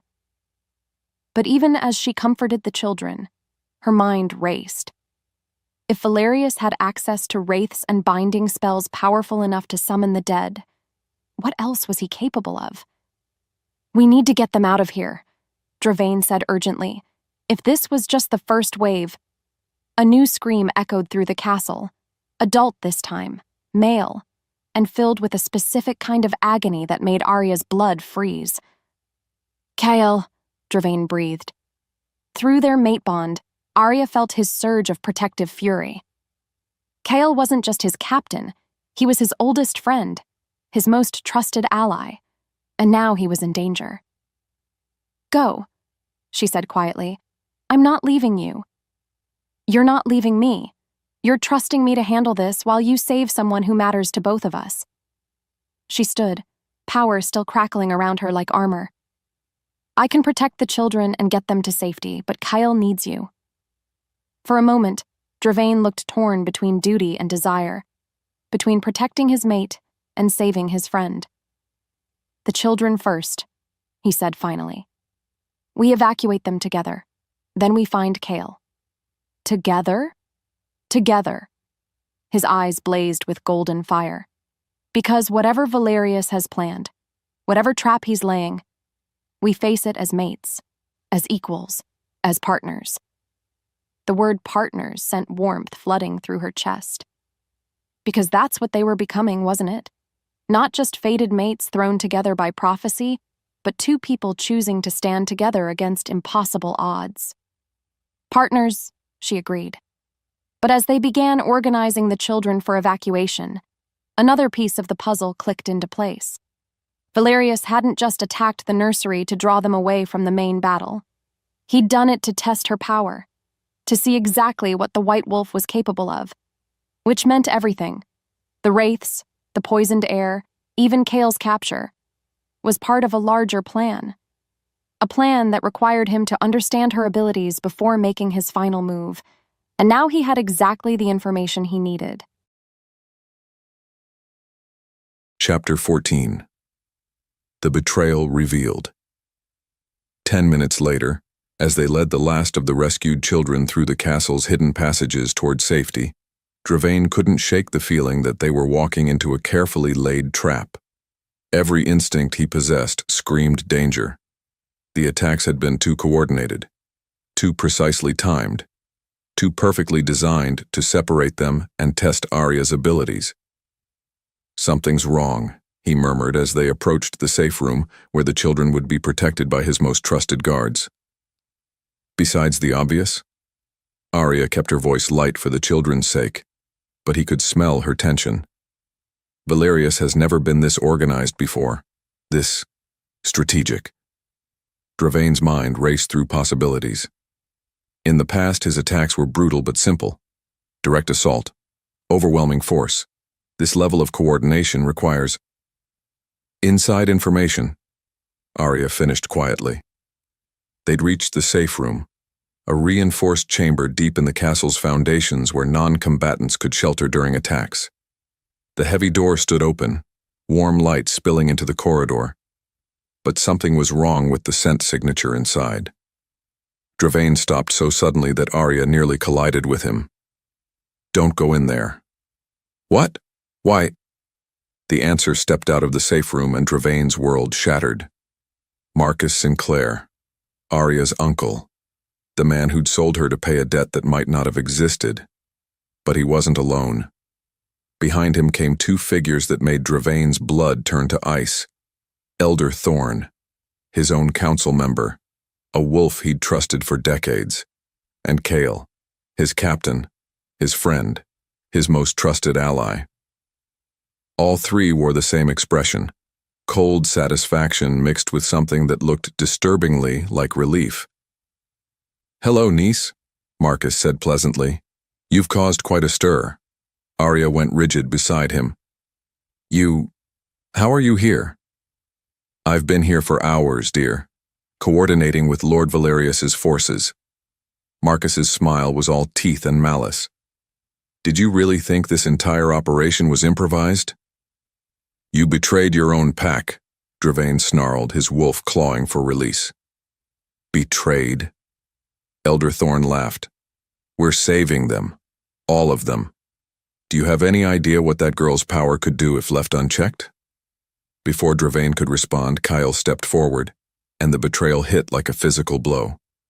"I'm sorry, my lord," his captain said quietly, "but this is bigger than personal loyalties." "How long?" Dravain's voice came out rough with pain and rage. "How long have I been working with Valerius?" 3 years. Kyle's expression held genuine regret. "How long have I known about Lady Arya's true nature?" "Since the day she arrived." "The spy network," Arya whispered. "All those reports about Valerius's movements, they were coordinated to make him seem like more of a threat than he actually was. While giving him perfect information about our defenses," Dravain realized. "Every strategy session, every security protocol, every detail about your growing bond with the White Wolf," Marcus finished. "Which, I must say, developed faster than we anticipated."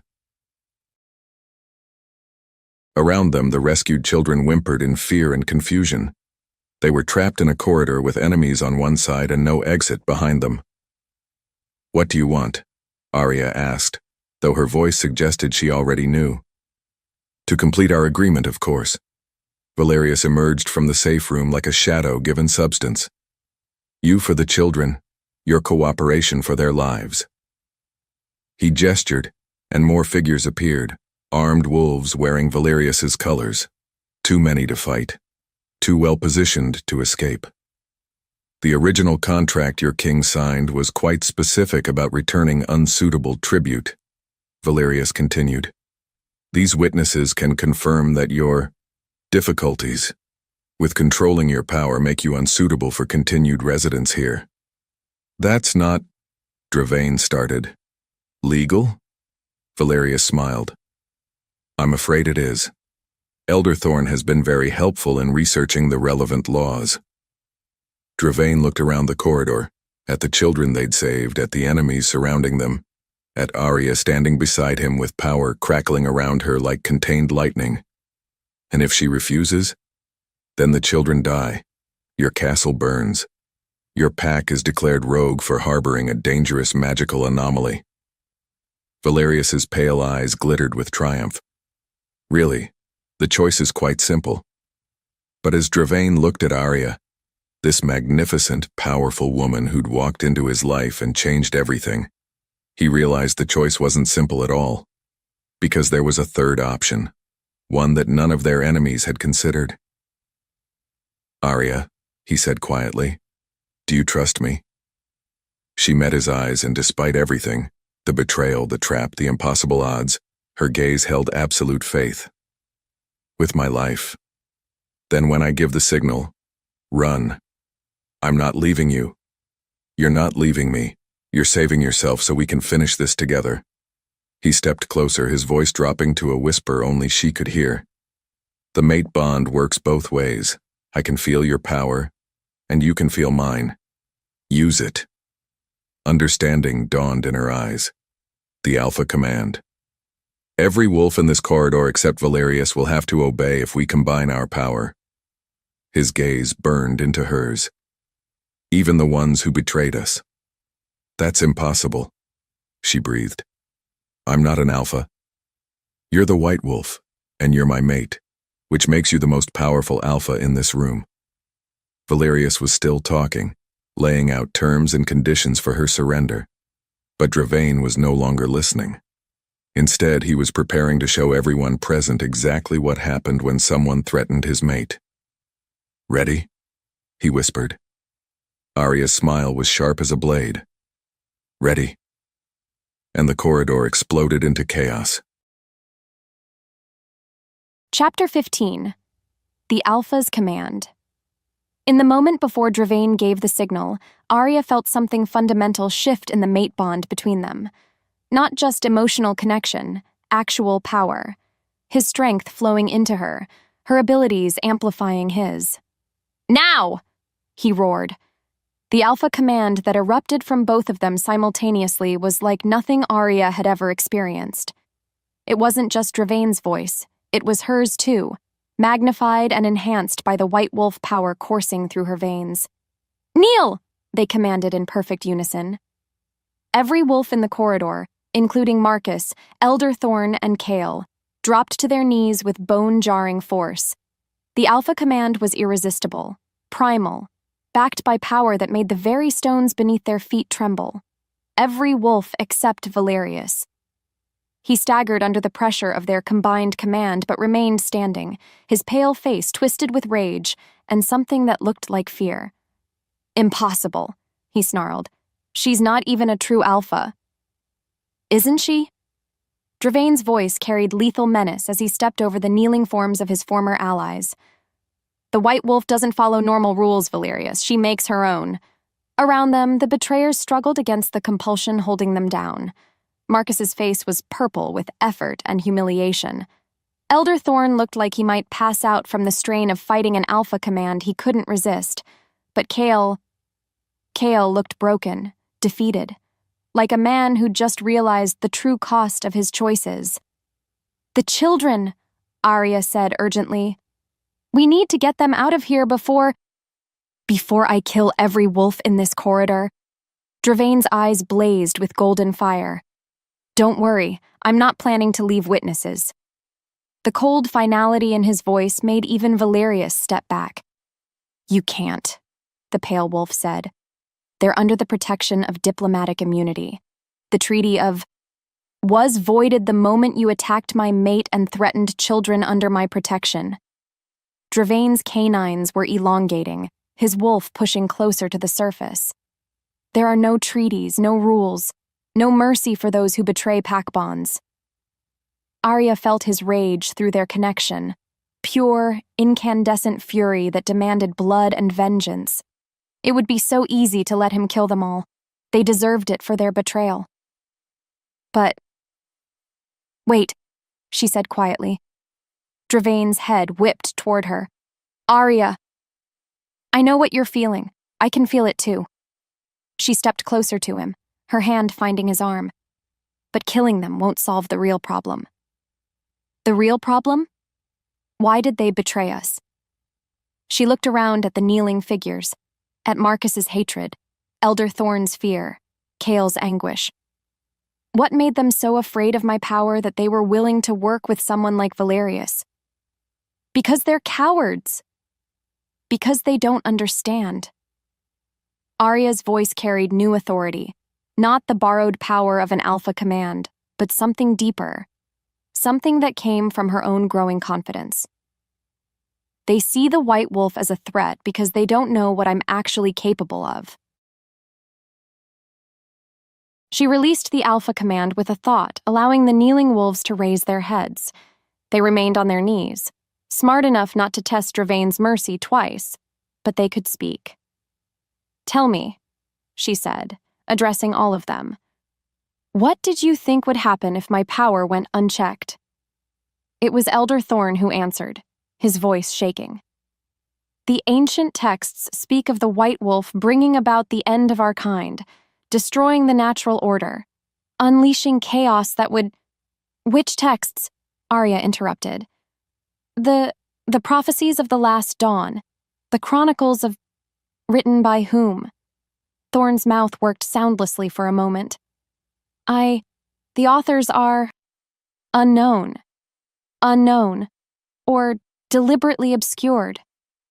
Arya's power began to glow around her again, but this time it felt different, cleaner, more controlled. What if those texts weren't prophecies at all? What if they were propaganda? The question hung in the air like a challenge. "Impossible," Marcus snarled. "The prophecies have guided our kind for exactly as long as certain wolves have wanted to maintain the status quo," Arya finished. "Tell me, Uncle, Who benefits from keeping our kind bound by the old magic? Who profits from wolves being vulnerable to silver and wolfsbane and territorial limitations? Marcus's face went pale. The humans, Valerius said quietly, and for the first time since this confrontation began, he sounded uncertain. The ones who hunt us, who've been hunting us for centuries. The ones who've been encouraging our conflicts with each other, Arya continued, pieces falling into place with devastating clarity, feeding information to both sides, making sure we stay divided and weak. She turned to look at each of the betrayers in turn. You thought you were protecting our kind from me, but what if you were actually protecting our enemies from the one wolf who could finally free us? The silence that followed was deafening. The White Wolf prophecy isn't about destroying our kind, she said finally. It's about giving us the power to destroy those who've been controlling us from the shadows. And as the words left her lips, Arya realized they were true. The certainty of it rang through her bones like a bell. The real enemy wasn't Valerius, wasn't her uncle or the corrupt elder or even Kale's betrayal. The real enemy was still out there, still pulling strings, still manipulating wolves into fighting each other instead of uniting against the true threat. Which means, Dravain said grimly, this entire conflict has been a distraction. A test, Arya agreed, to see how much of my power I'd reveal when pushed to the breaking point. She looked at Valerius, who was standing frozen with growing horror on his face. Who's really paying you? She asked softly. Because it isn't just about political power or territorial disputes. Someone else is funding this operation. Someone who wants detailed information about what the White Wolf can do. Valerius's mouth opened and closed like a fish gasping for air. Answer her, Dravain commanded, and his alpha voice carried the weight of absolute authority. Valerius swallowed hard. I was contacted by an organization. They called themselves the Order of the Silver Dawn. They said they had information about ancient bloodlines, about how to harness the White Wolf's power for the greater good. Humans, Arya whispered. Enhanced humans, Valerius corrected miserably. Ones who've been using captured wolf magic to extend their lives, to increase their strength.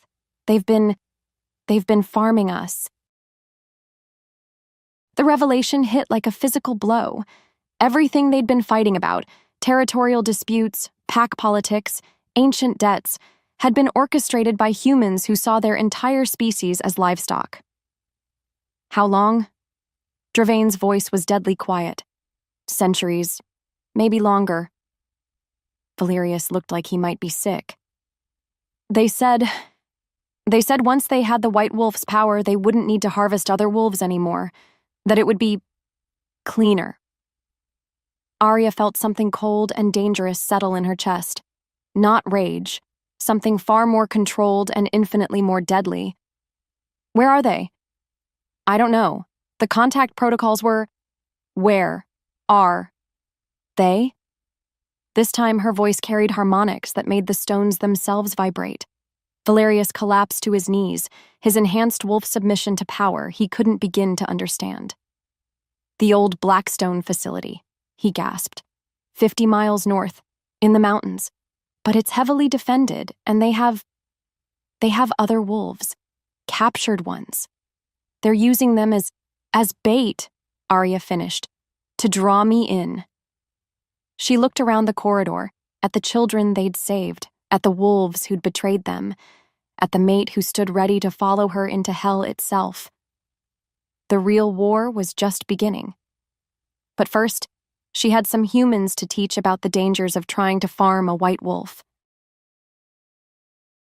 Chapter 16. Into the Blackstone Facility. Drawing from the devastating revelation about the Order of the Silver Dawn, Arya stood at the edge of the Blackstone facility 2 days later, watching the compound through high-powered scopes that revealed the true scope of their enemy's operation. It was massive, sprawling, and utterly horrifying. How many? Dravain asked beside her, his voice tight with controlled rage. At least 50 captured wolves that I can sense. she whispered, her enhanced abilities picking up the psychic screams of terror and pain emanating from within. Maybe more in the underground levels. The facility stretched across an entire valley, gleaming white buildings connected by covered walkways surrounded by electrified fences and guard towers, but it was what she could feel beneath the surface that made her stomach turn. Laboratories, surgical suites, holding cells designed specifically for supernatural beings. They're not just harvesting wolf magic, she realized with dawning horror. They're experimenting, trying to find ways to replicate our abilities in human subjects. Through the mate bond, she felt Dravain's surge of protective fury. His wolf was barely contained beneath his skin, golden eyes blazing with the need to tear apart anyone who dared harm their kind. "We go in quiet," he said finally. "Extract as many as we can. Get out before—" The ground beneath them exploded. Arya threw herself sideways as silver-tipped projectiles whistled through the air where they'd been lying.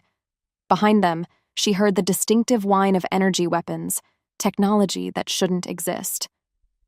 "Ambush!" Dravain snarled, already shifting position. "They knew we were coming."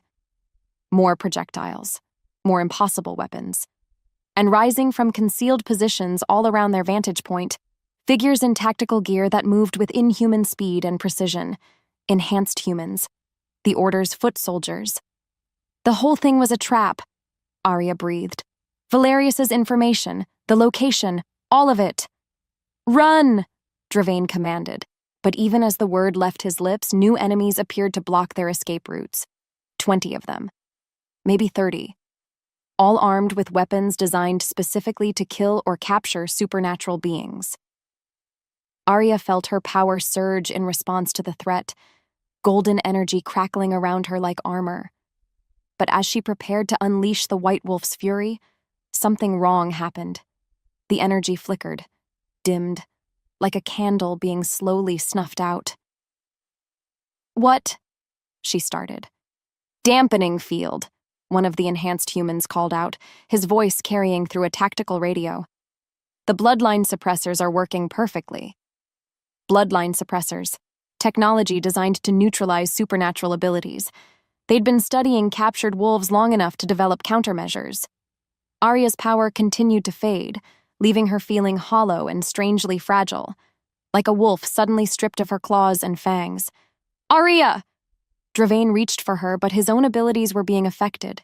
His partial shift reversed itself, leaving him looking painfully human. "Take them alive," the team leader commanded. "The Order wants them intact for study." Study.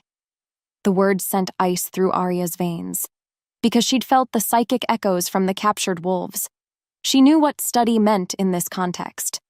Vivisection, experimentation, slow, methodical torture designed to unlock the secrets of supernatural physiology.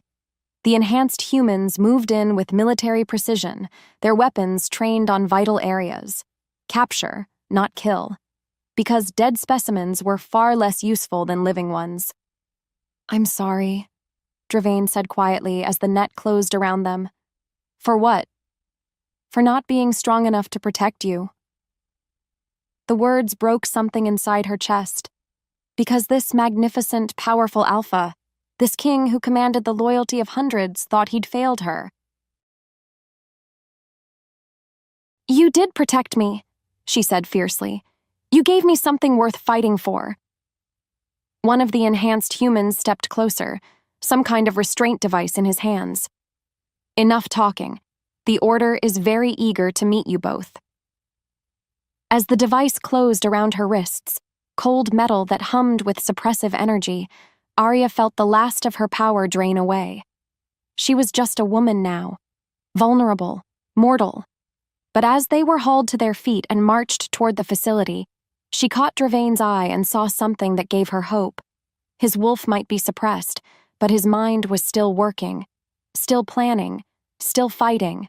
This wasn't over, not by a long shot. The White Wolf had been captured before, in her grandmother's stories and the old legends, and she'd always found a way to break free. Chapter 17. The Laboratory of Horrors. 6 hours later, strapped to a medical table in what could only be described as a supernatural torture chamber, Dravain discovered exactly how naive he'd been about human cruelty. The laboratory around him was pristine, clinical, and absolutely horrifying. Glass tanks lined the walls, each containing something that had once been a wolf. Now they were experiments. Beings kept alive through artificial means while their supernatural essence was slowly drained away. Magnificent, isn't it? Dr. Helena Marsh entered the room like she was making grand rounds at a hospital. White coat, clipboard, the kind of professional demeanor that made her work seem almost reasonable. 20 years of research into the supernatural genome.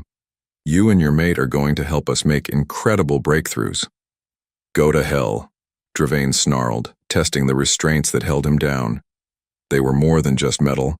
They hummed with the same suppressive energy that had stripped away their abilities. Language, Your Majesty. Dr. Marsh smiled pleasantly. We're going to be spending a lot of time together. I'd prefer we kept things civilized. Through a reinforced window, he could see Arya in the adjacent room.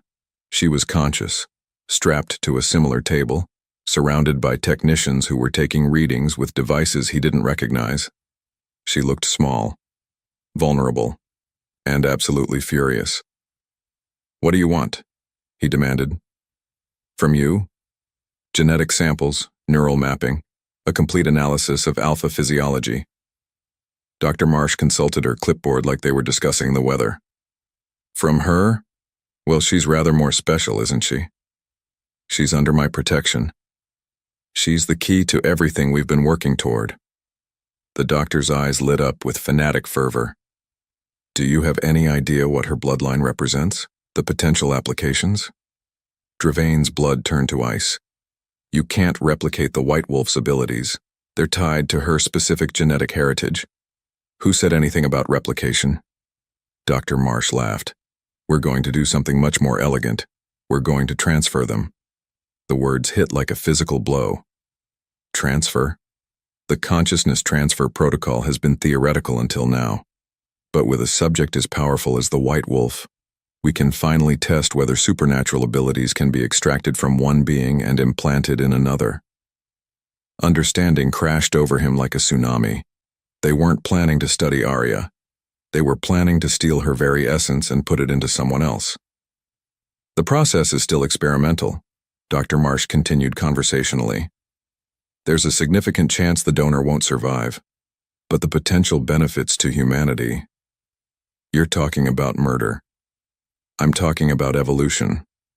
Humans enhanced with supernatural abilities, no longer dependent on capturing and harvesting your kind. A cleaner, more efficient solution. Through the window, Dravain saw technicians positioning some kind of helmet device over Arya's head. She was struggling against her restraints, her eyes wide with fear and rage. Please, he said, hating himself for begging but willing to do anything to save her. Take me instead.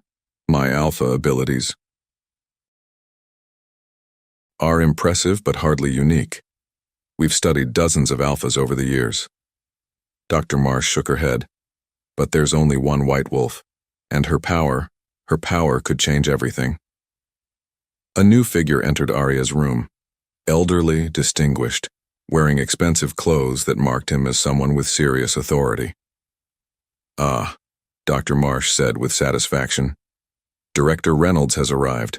He'll be conducting the transfer personally. Transfer to who? Dravain demanded. Himself, naturally. 20 years of research, and he's finally going to reap the benefits. Through the window, Director Reynolds was examining Arya like she was a particularly interesting specimen. His hands moved over the control panels with practiced efficiency, preparing for a procedure that would steal her very soul. You bastards, Dravain whispered. She'll fight you. Even without her powers, she'll do exactly what we want her to do. Because if she doesn't cooperate... Dr. Marsh gestured to another window. Dravain's heart stopped. In a third room, visible through reinforced glass, were the captured wolves he'd sensed when they first arrived. But they weren't just imprisoned, they were being used as leverage. Children. elderly wolves, pregnant females, all strapped to tables identical to his own. "One sign of resistance from your mate," Dr. Marsh said pleasantly, "and we begin the termination sequence. She can watch them die one by one until she decides to cooperate." The absolute cruelty of it stole his breath. They'd found the one thing that would break Arya's resistance, the knowledge that innocent lives hung in the balance. Through the window, he saw Director Reynolds approaching Arya with a syringe filled with something that glowed with unnatural light. Preparation for the transfer. And there wasn't a damn thing he could do to stop it. His wolf clawed uselessly against the suppression field. His strength meant nothing against restraints designed by people who'd studied supernatural physiology for decades. For the first time in his life, King Dravain, Alpha of Alphas, ruler of the Northern Territories, was completely, utterly powerless, and the woman he loved was about to be murdered so that monsters could steal her gifts. Chapter 18: The Moment of Truth. Meanwhile, in the adjacent room, Arya stared up at Director Reynolds and realized she was looking at the face of true evil. Not the passionate cruelty of someone like Valerius, but the cold, calculated malice of a man who saw other beings as nothing more than resources to be exploited. "Miss Sinclair," he said pleasantly, preparing the glowing syringe with steady hands. "Or may I call you the White Wolf? I've been looking forward to meeting you for a very long time. The feeling isn't mutual. I'm sure it isn't, but I hope you'll come to understand the importance of what we're doing here." He checked the readouts on several machines, making small adjustments. Humanity has been at the mercy of supernatural beings for millennia, always the prey, never the predator. Today, that changes. Through the reinforced window, Arya could see Dravain strapped to his own table, surrounded by technicians with instruments she didn't want to identify. The sight of him helpless and furious made something primal and protective surge in her chest. But it was the third window that made her blood freeze. The captured wolves. So many of them. All innocent, all depending on her to save them. Clever, isn't it? Reynolds followed her gaze. "We've found that supernatural beings are remarkably motivated by the welfare of others. Unlike humans, you seem incapable of pure selfishness. Some might call that a strength. I call it a weakness to be exploited." He moved closer with the syringe. "This will make the transfer process more efficient, less traumatic for your consciousness as it's extracted." Extracted. Like her very soul was just another resource to be harvested. "What happens to me afterward?" "Honestly, we're not certain. The consciousness transfer is still experimental. Previous subjects have, well, let's say the donor rarely survives intact." His smile was apologetic but utterly without remorse. "But think of the greater good. Your sacrifice will benefit all of humanity." Arya closed her eyes, feeling the weight of impossible choices. Let them steal her power, and she might save the captured wolves, but she'd also unleash the White Wolf's abilities on a man who would use them to subjugate her entire species. Resist, and innocent wolves would die while she watched. What would my grandmother do? The thought came unbidden, followed by a memory she hadn't recalled in years. Her grandmother's voice, telling one of her stories about the White Wolf. "Remember, little one, the White Wolf's greatest power was never her magic. It was her ability to choose hope over fear, even when all seemed lost." Hope over fear. Arya opened her eyes and looked directly at Director Reynolds. "You're making a mistake." "Am I? You think my power comes from my bloodline, from some genetic quirk you can cut out and transplant." She smiled, and for the first time since her capture, it was genuine. "But you're wrong. Enlighten me. The White Wolf's power doesn't come from her blood. It comes from her choices." Arya's voice grew stronger, more confident. From her willingness to sacrifice herself for others, from her refusal to let fear control her actions. Reynolds paused, the syringe inches from her arm. "Philosophical nonsense." "Is it?" Tell me, Director, when was the last time you chose someone else's welfare over your own? When did you last act out of love instead of ambition? Sentiment is a luxury I can't afford. Sentiment is the source of everything you're trying to steal. Arya met his eyes without flinching. You can take my blood, dissect my brain, analyze every cell in my body. But you'll never understand what makes the White Wolf powerful because you've never felt what I feel. And what's that? Love. The word came out like a weapon. Love for my mate. Love for my people. Love strong enough to break any binding, overcome any obstacle, defeat any enemy. As she spoke, something impossible began to happen. The suppression field around her flickered, just for a moment, but long enough for her to feel a spark of her true power returning. Not much, but maybe enough. Impossible, Reynolds breathed, checking his instruments. The dampening field is at maximum strength. Your technology can suppress supernatural abilities, Arya said quietly, but it can't suppress the human heart. And the White Wolf's power? It's rooted in something deeper than magic. The spark grew stronger. Golden light began to seep through the suppression field like water through cracks in a dam. How? Because you made the same mistake every enemy of our kind has made for centuries. You assumed we were just animals with unusual abilities. The light around her intensified and the restraints holding her down began to smoke. But we're not. We're beings capable of love, sacrifice, and hope. And those things are stronger than any magic you could ever steal. The suppression field collapsed with a sound like breaking glass. Arya sat up on the table, power radiating from her in waves that made the very air shimmer with golden fire. Every instrument in the room began to overload. Every restraint holding the captured wolves started to dissolve. And in the adjacent room, she felt Dravain's abilities returning as her power reached out through their mate bond to shatter his own suppression field. No, Reynolds whispered. This is impossible. Nothing is impossible, Arya said, rising to her feet like an avenging angel. When you have something worth fighting for. The real battle was just beginning, but for the first time since their capture, the White Wolf was free and she was furious. Chapter 19. The Tide Turns. Emerging from the shattered suppression field like a phoenix reborn, Arya felt her power explode outward in waves that turned the sterile laboratory into a battleground of golden fire. Every restraint holding a captured wolf dissolved under her fury. Every instrument designed to torture her kind cracked and sparked. Impossible! Director Reynolds stumbled backward as his precious machines overloaded one by one. The dampening field was perfect.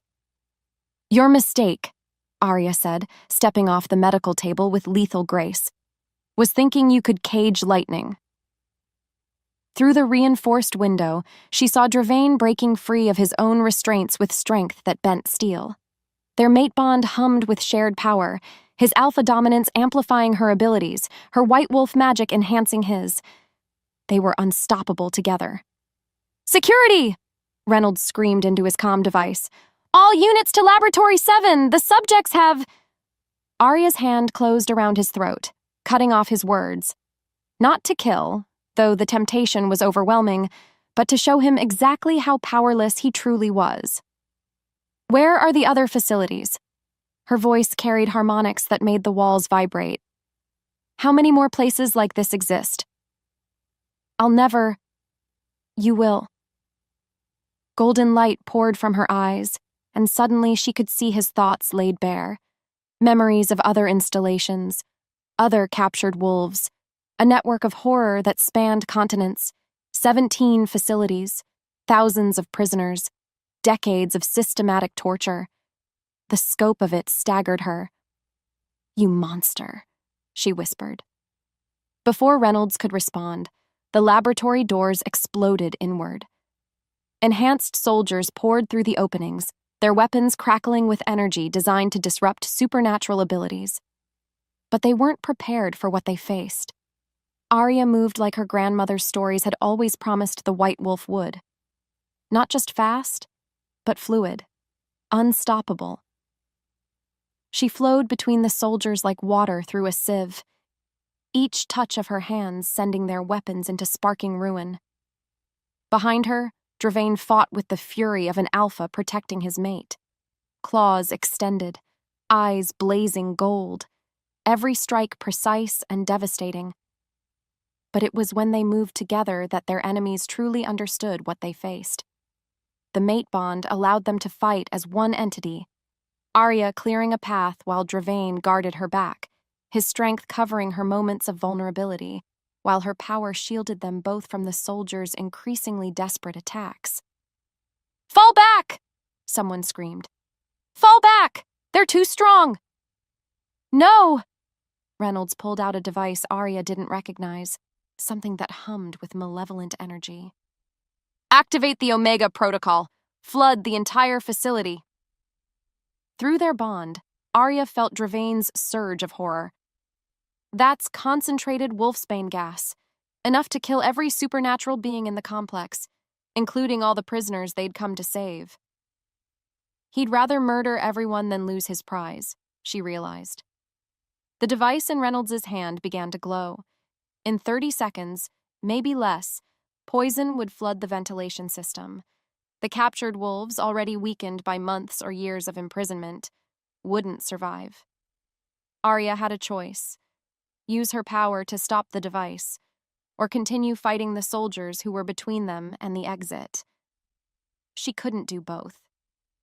"Go," she told Dravain. "Get the prisoners to safety." "I'm not leaving you. You're not leaving me. You're trusting me." She met his eyes, pouring all her love and determination into that look. "I can stop the gas, but I need you to save them." For a heartbeat, his alpha instincts warred with his trust in her abilities. Then he nodded, understanding passing between them faster than words. 30 seconds, he said. More than enough. As Dravain charged toward the prisoner-holding areas, Arya turned to face Reynolds and his device. The countdown was already at 15 seconds. 14. 13. 12. She could feel the malevolent energy building in the device. Taste the promise of death it carried. 11. 10. 9. "You can't stop it," Reynolds said with insane satisfaction.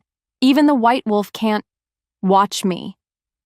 Arya placed her hands on the device and let her power flow into it, not to destroy, to transform, to take the concentrated death it carried and turn it into something else entirely.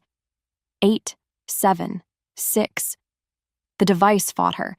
Its creators had built safeguards specifically to prevent supernatural interference. 5, 4. But they hadn't counted on the White Wolf's true gift. Not just breaking bindings, but rewriting them, taking what was meant for evil and bending it toward hope. 3, 2. The device stopped glowing. Instead of poison gas, it began to emit something else, healing energy that would strengthen the captured wolves instead of killing them. 1. "No," Reynolds whispered, as his ultimate weapon became an instrument of salvation. Arya smiled. "Yes." And in the distance, she heard something that made her heart soar, the howls of newly freed wolves celebrating their liberation. They'd done it. Against impossible odds, they'd actually done it. But as the facility's alarms wailed around them, Arya knew this was just the beginning. 17 facilities, thousands of prisoners. The real war was just getting started. Chapter 20. Liberation and Planning. Racing through corridors that reeked of fear and antiseptic, Dravain felt Arya's power flowing through their bond like liquid fire. She'd stopped the Omega Protocol. He could sense the transformation of poison into healing energy. But now came the harder task: getting 57 traumatized wolves out of a military-grade facility while it was in full lockdown. "This way," he guided a group of former prisoners toward the emergency exits, his enhanced senses mapping the safest route through the chaos. "Stay close. Don't separate." The wolves he was leading were in various states of physical and psychological damage. Some could barely walk. Others flinched at every sound. All of them carried the haunted look of beings who'd been systematically tortured. The humans will pay for this. Every last one. But first, survival. Then revenge. Alpha, a young female wolf, barely more than a pup, stumbled against him. I can't. My legs won't. I've got you. He swept her up in his arms, ignoring the way she trembled at his touch. Trust would take time to rebuild. What's your name? Luna. Luna Blackwood. Her voice was barely a whisper. They took me 3 months ago, from Portland. You're safe now, Luna, I promise. Through the facility's PA system, Director Reynolds' voice echoed with increasing desperation. All units converge on Laboratory 7. Do not allow the subjects to escape. Repeat. The announcement cut off abruptly. Arya's doing, no doubt. How many more? Asked Marcus, an older wolf who'd lost an eye to the humans' experiments but still moved with lethal grace. 15 in the lower levels, maybe 20. Dravain checked his mental count. We get everyone out. No one gets left behind. What about the humans? The ones who did this to us? The question carried weight beyond its words. These wolves had suffered unimaginable trauma. They deserved justice. They deserved revenge. But they also deserved to survive this day. The humans will answer for their crimes, Dravain promised, but our priority is getting you all to safety. As they reached the main exit, Dravain's enhanced hearing picked up the sound of vehicles approaching. Multiple engines, military coordination, reinforcements. They've called in backup, Marcus observed grimly. We're trapped. Through the bond, Dravain felt Arya's surge of determination. She was coming, fighting her way through whatever obstacles stood between her and their escape route. But would she make it in time? Alpha. Luna tugged at his shirt. There's another way out. The humans. They talked about it sometimes. A service tunnel that leads to the old mining complex. Where? Sub-basement, past the surgical suites. Her voice dropped to a whisper. But there are things down there. Experiments that went wrong. Things that used to be wolves. Failed test subjects. Beings driven insane by torture and transformation. The choice was brutal but simple. Face the unknown horrors below, or try to fight through a military response team while protecting traumatized civilians. Sub-basement it is, he decided. As they descended into the depths of the facility, the scent signatures around them changed. Less antiseptic, more wrong, like meat left too long in the sun, like madness given physical form. Stay together, he commanded softly. Whatever we encounter down here, we face it as a pack. Behind them, explosions echoed from the upper levels. Arya was making her presence felt.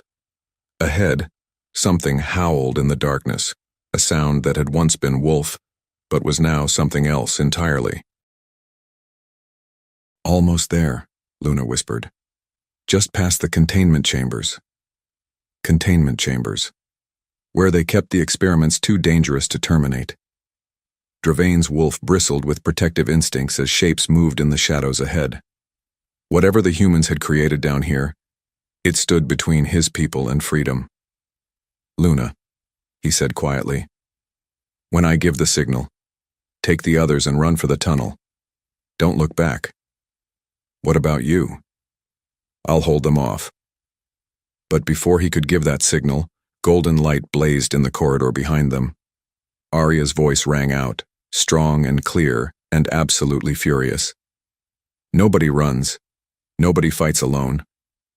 Her power washed over them like warm honey mixed with lightning.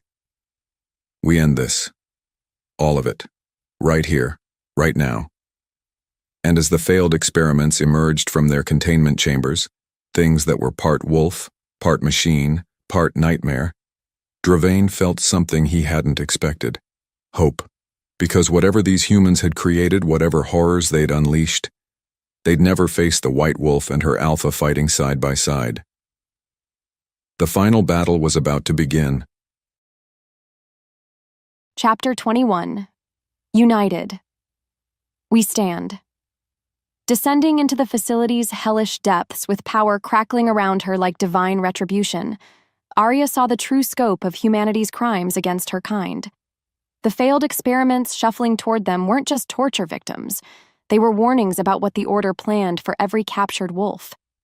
My God, she breathed, taking in the grotesque fusion of flesh and machinery before them. What did they do to you? The lead creature, something that might once have been a proud alpha, turned hollow, cybernetic eyes toward her. When it spoke, its voice was a harmony of organic pain and digital malfunction. Help. Us, it pleaded. Can't die. Can't live. Arya's heart shattered. These beings were trapped between life and death, their wolf spirits bound to bodies that had been systematically mutilated and rebuilt. I'll try, she promised. Arya, no. Dravain moved protectively in front of the rescued wolves. We don't know if they're still infectious. If whatever was done to them can spread, they're still our people, she said firmly. Broken, tortured, but still ours. She stepped forward, ignoring the way the cyborg wolves twitched and sparked. Her power reached out tentatively, testing the bindings that held their fractured souls to their mechanical prisons. Complex, layered, designed to be irreversible, but not unbreakable. Everyone stand back, she commanded. This is going to require everything I have. The White Wolf, one of the creatures wheezed, prophecy, spoke, of you. Free us, please. Arya closed her eyes and let her power build. Not the controlled energy she'd been using, but everything. Every drop of magic in her bloodline, every gift her grandmother had passed down, every ounce of love and rage and determination that defined her. Golden light exploded from her skin like a miniature sun. The power flowed into the cyborg wolves, unraveling the technological bindings one by one.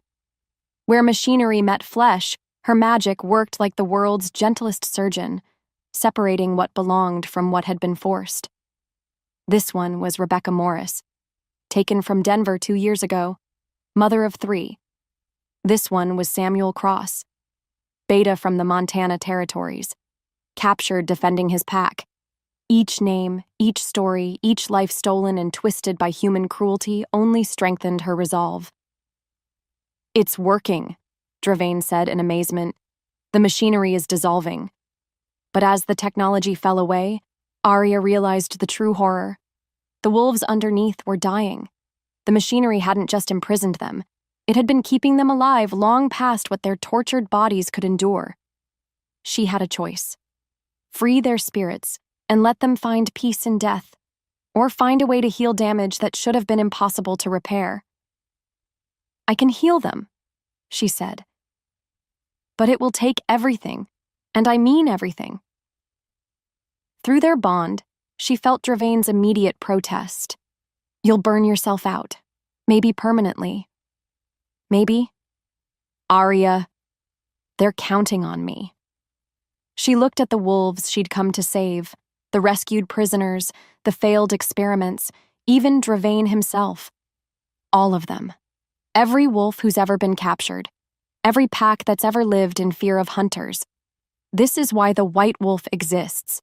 Not to preserve her own power, but to use it when it matters most. Understanding passed between them. This wasn't just about saving a few dozen wolves. This was about proving that their kind would never abandon their own. That love was stronger than technology. That hope could triumph over the darkest evil. Together? Dravain asked. Together. He took her hand, and their powers merged completely, his alpha strength anchoring her abilities, her white wolf magic flowing through him like liquid starlight. The healing that followed was beyond anything either of them had thought possible. Flesh regrew, bones mended. Spirits that had been fractured by years of torture slowly knitted themselves back together. When it was over, 17 wolves stood before them, whole, healthy, and free. Thank you, Rebecca Morris whispered. tears streaming down a face that was once again purely her own. "Thank you." But as Arya swayed on her feet, drained by the massive expenditure of power, she knew this was only the beginning. 17 facilities, she reminded them all. Thousands more prisoners. "Then we'd better get started," Samuel Cross said grimly, "because now they know we're coming." Around them, the facility's emergency lighting cast dancing shadows on the walls. In the distance, sirens wailed as reinforcements arrived too late to stop what had already been accomplished. The war between humans and wolves had just escalated beyond anything either side had imagined. But as Arya looked around at the faces of the wolves she'd saved, scarred but unbroken, traumatized but determined, she knew they would win. Because they had something the Order of the Silver Dawn would never understand. They had each other, and sometimes that was enough to move mountains, or bring down empires built on cruelty and fear. Chapter 22. The Final Confrontation.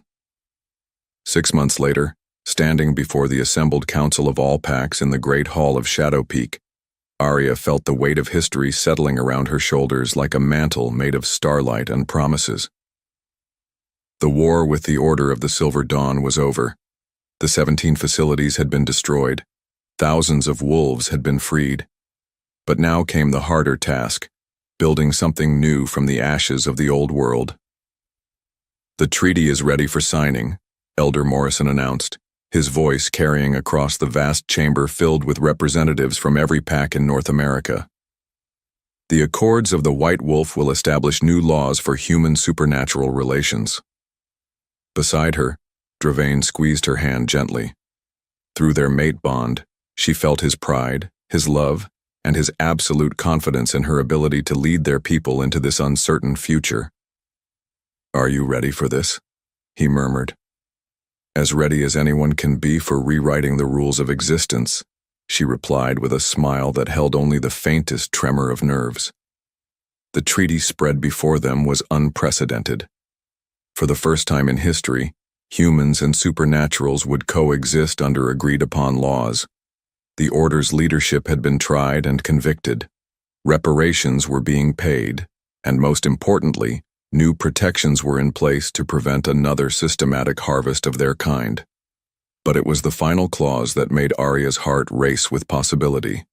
The establishment of the White Wolf Sanctuary System, safe havens for any supernatural being seeking protection, healing, or simply a place to call home. "Your Majesty," a young reporter called from the press section, "what's next for the White Wolf and the Lycan King?" Arya looked at Dravain, and the answer came without hesitation. "We build something better," she said. "We create a world where no wolf ever has to choose between hiding what they are and being hunted for it." The signing ceremony was brief, but profound. Each signature represented not just an agreement, but a promise that the horrors of the past would never be repeated. As the last signature dried, spontaneous cheering erupted throughout the hall. Wolves, humans, and representatives from other supernatural communities all celebrating together. "It's done," Dravain said, pulling her into his arms as cameras flashed around them. "We actually did it." "We're just getting started," Arya replied, then rose on her toes to kiss him with all the passion and promise of their shared future. The crowd erupted in fresh cheers, but all she could focus on was this moment. This man who'd seen her worth when no one else could, who'd stood with her through battles that should have destroyed them both. "I love you," she whispered against his lips. "I love you too, my White Wolf, my queen, my everything." As confetti fell around them like snow, Arya caught sight of familiar faces in the crowd. Marcus, her uncle, now serving a life sentence for his crimes, but somehow looking more at peace than she'd ever seen him. Cale, stripped of his rank but working to earn forgiveness through service to the refugees they'd rescued. Valerius, dead by his own hand rather than face trial for his betrayals. And throughout the hall, dozens of wolves they'd saved from the Order's facilities. Healthy now, free, building new lives in a world that was finally ready to accept them. "Your Majesty." A small voice drew her attention downward. Luna Blackwood, the young wolf they'd rescued from the first facility, stood beside the podium with something clutched in her hands. "What is it, sweetheart?" "It's for you, from all of us." Luna held out a crown woven from silver and moonstone, but it was the inscription that made Arya's breath catch. "For the white wolf who chose love over fear, hope over hatred, and showed us all that sometimes the greatest strength is knowing when to trust." As Dravain placed the crown on her head, Arya felt the truth of her transformation settle into her bones. She'd begun this journey as an outcast, a burden, a wolf too broken to belong anywhere. She was ending it as a queen, a leader, a symbol of what their kind could become when they stopped fighting each other and started fighting for each other. "Long live the White Wolf," someone shouted. "Long live the Lycan King," came the response. But as the cheers echoed around them, Arya and Dravain only had eyes for each other, because in the end, none of the titles or ceremonies mattered as much as this: the love they'd found in the midst of chaos, the partnership they'd forged in the fires of adversity, the future they'd built together one choice at a time. The White Wolf and her shadow, the Queen and her king, and they were just getting started. Epilogue. 5 years later. In the gardens of the White Wolf Sanctuary outside Denver, Arya watched her 3-year-old daughter chase butterflies through the wildflower meadow, while Dravain pushed their twin sons on the swings nearby.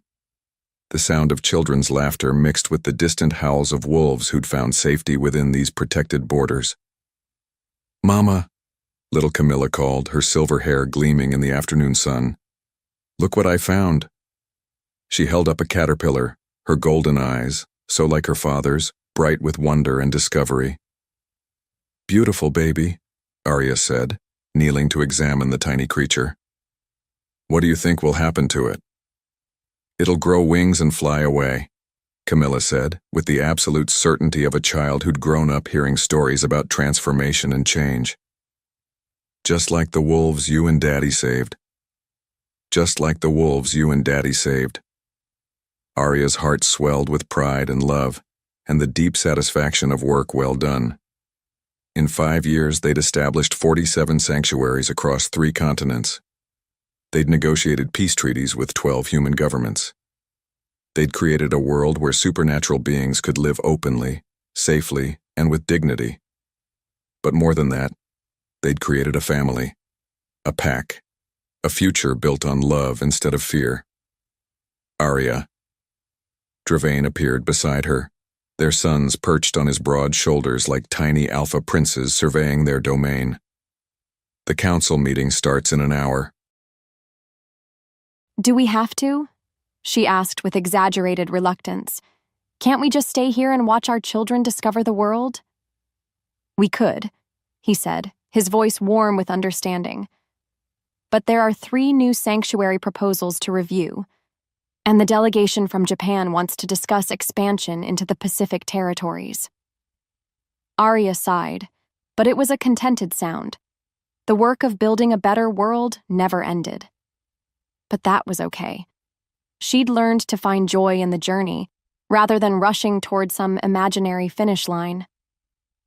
Besides, Dravain added with a grin that still made her pulse skip after all these years, "We have dinner reservations at that little place in town. Just the 2 of us." "You mean the place where we can actually finish a conversation without someone needing juice or having a diaper crisis?" "That's the one." As they gathered their children and headed back toward the main house, a sprawling complex that served as both their family home and the administrative center for the global sanctuary network, Arya caught sight of the portrait hanging in the front hall. It showed a young woman with defiant eyes and hidden strength, standing beside a powerful man who'd learned to see worth where others saw only weakness. The White Wolf and the Lycan King in the early days of their partnership, when everything was dangerous and uncertain and absolutely impossible. "Do you ever miss it?" she asked Dravain quietly. "The simplicity of when it was just us against the world?" "Never," he said without hesitation. Because now it's us with the world. All of it.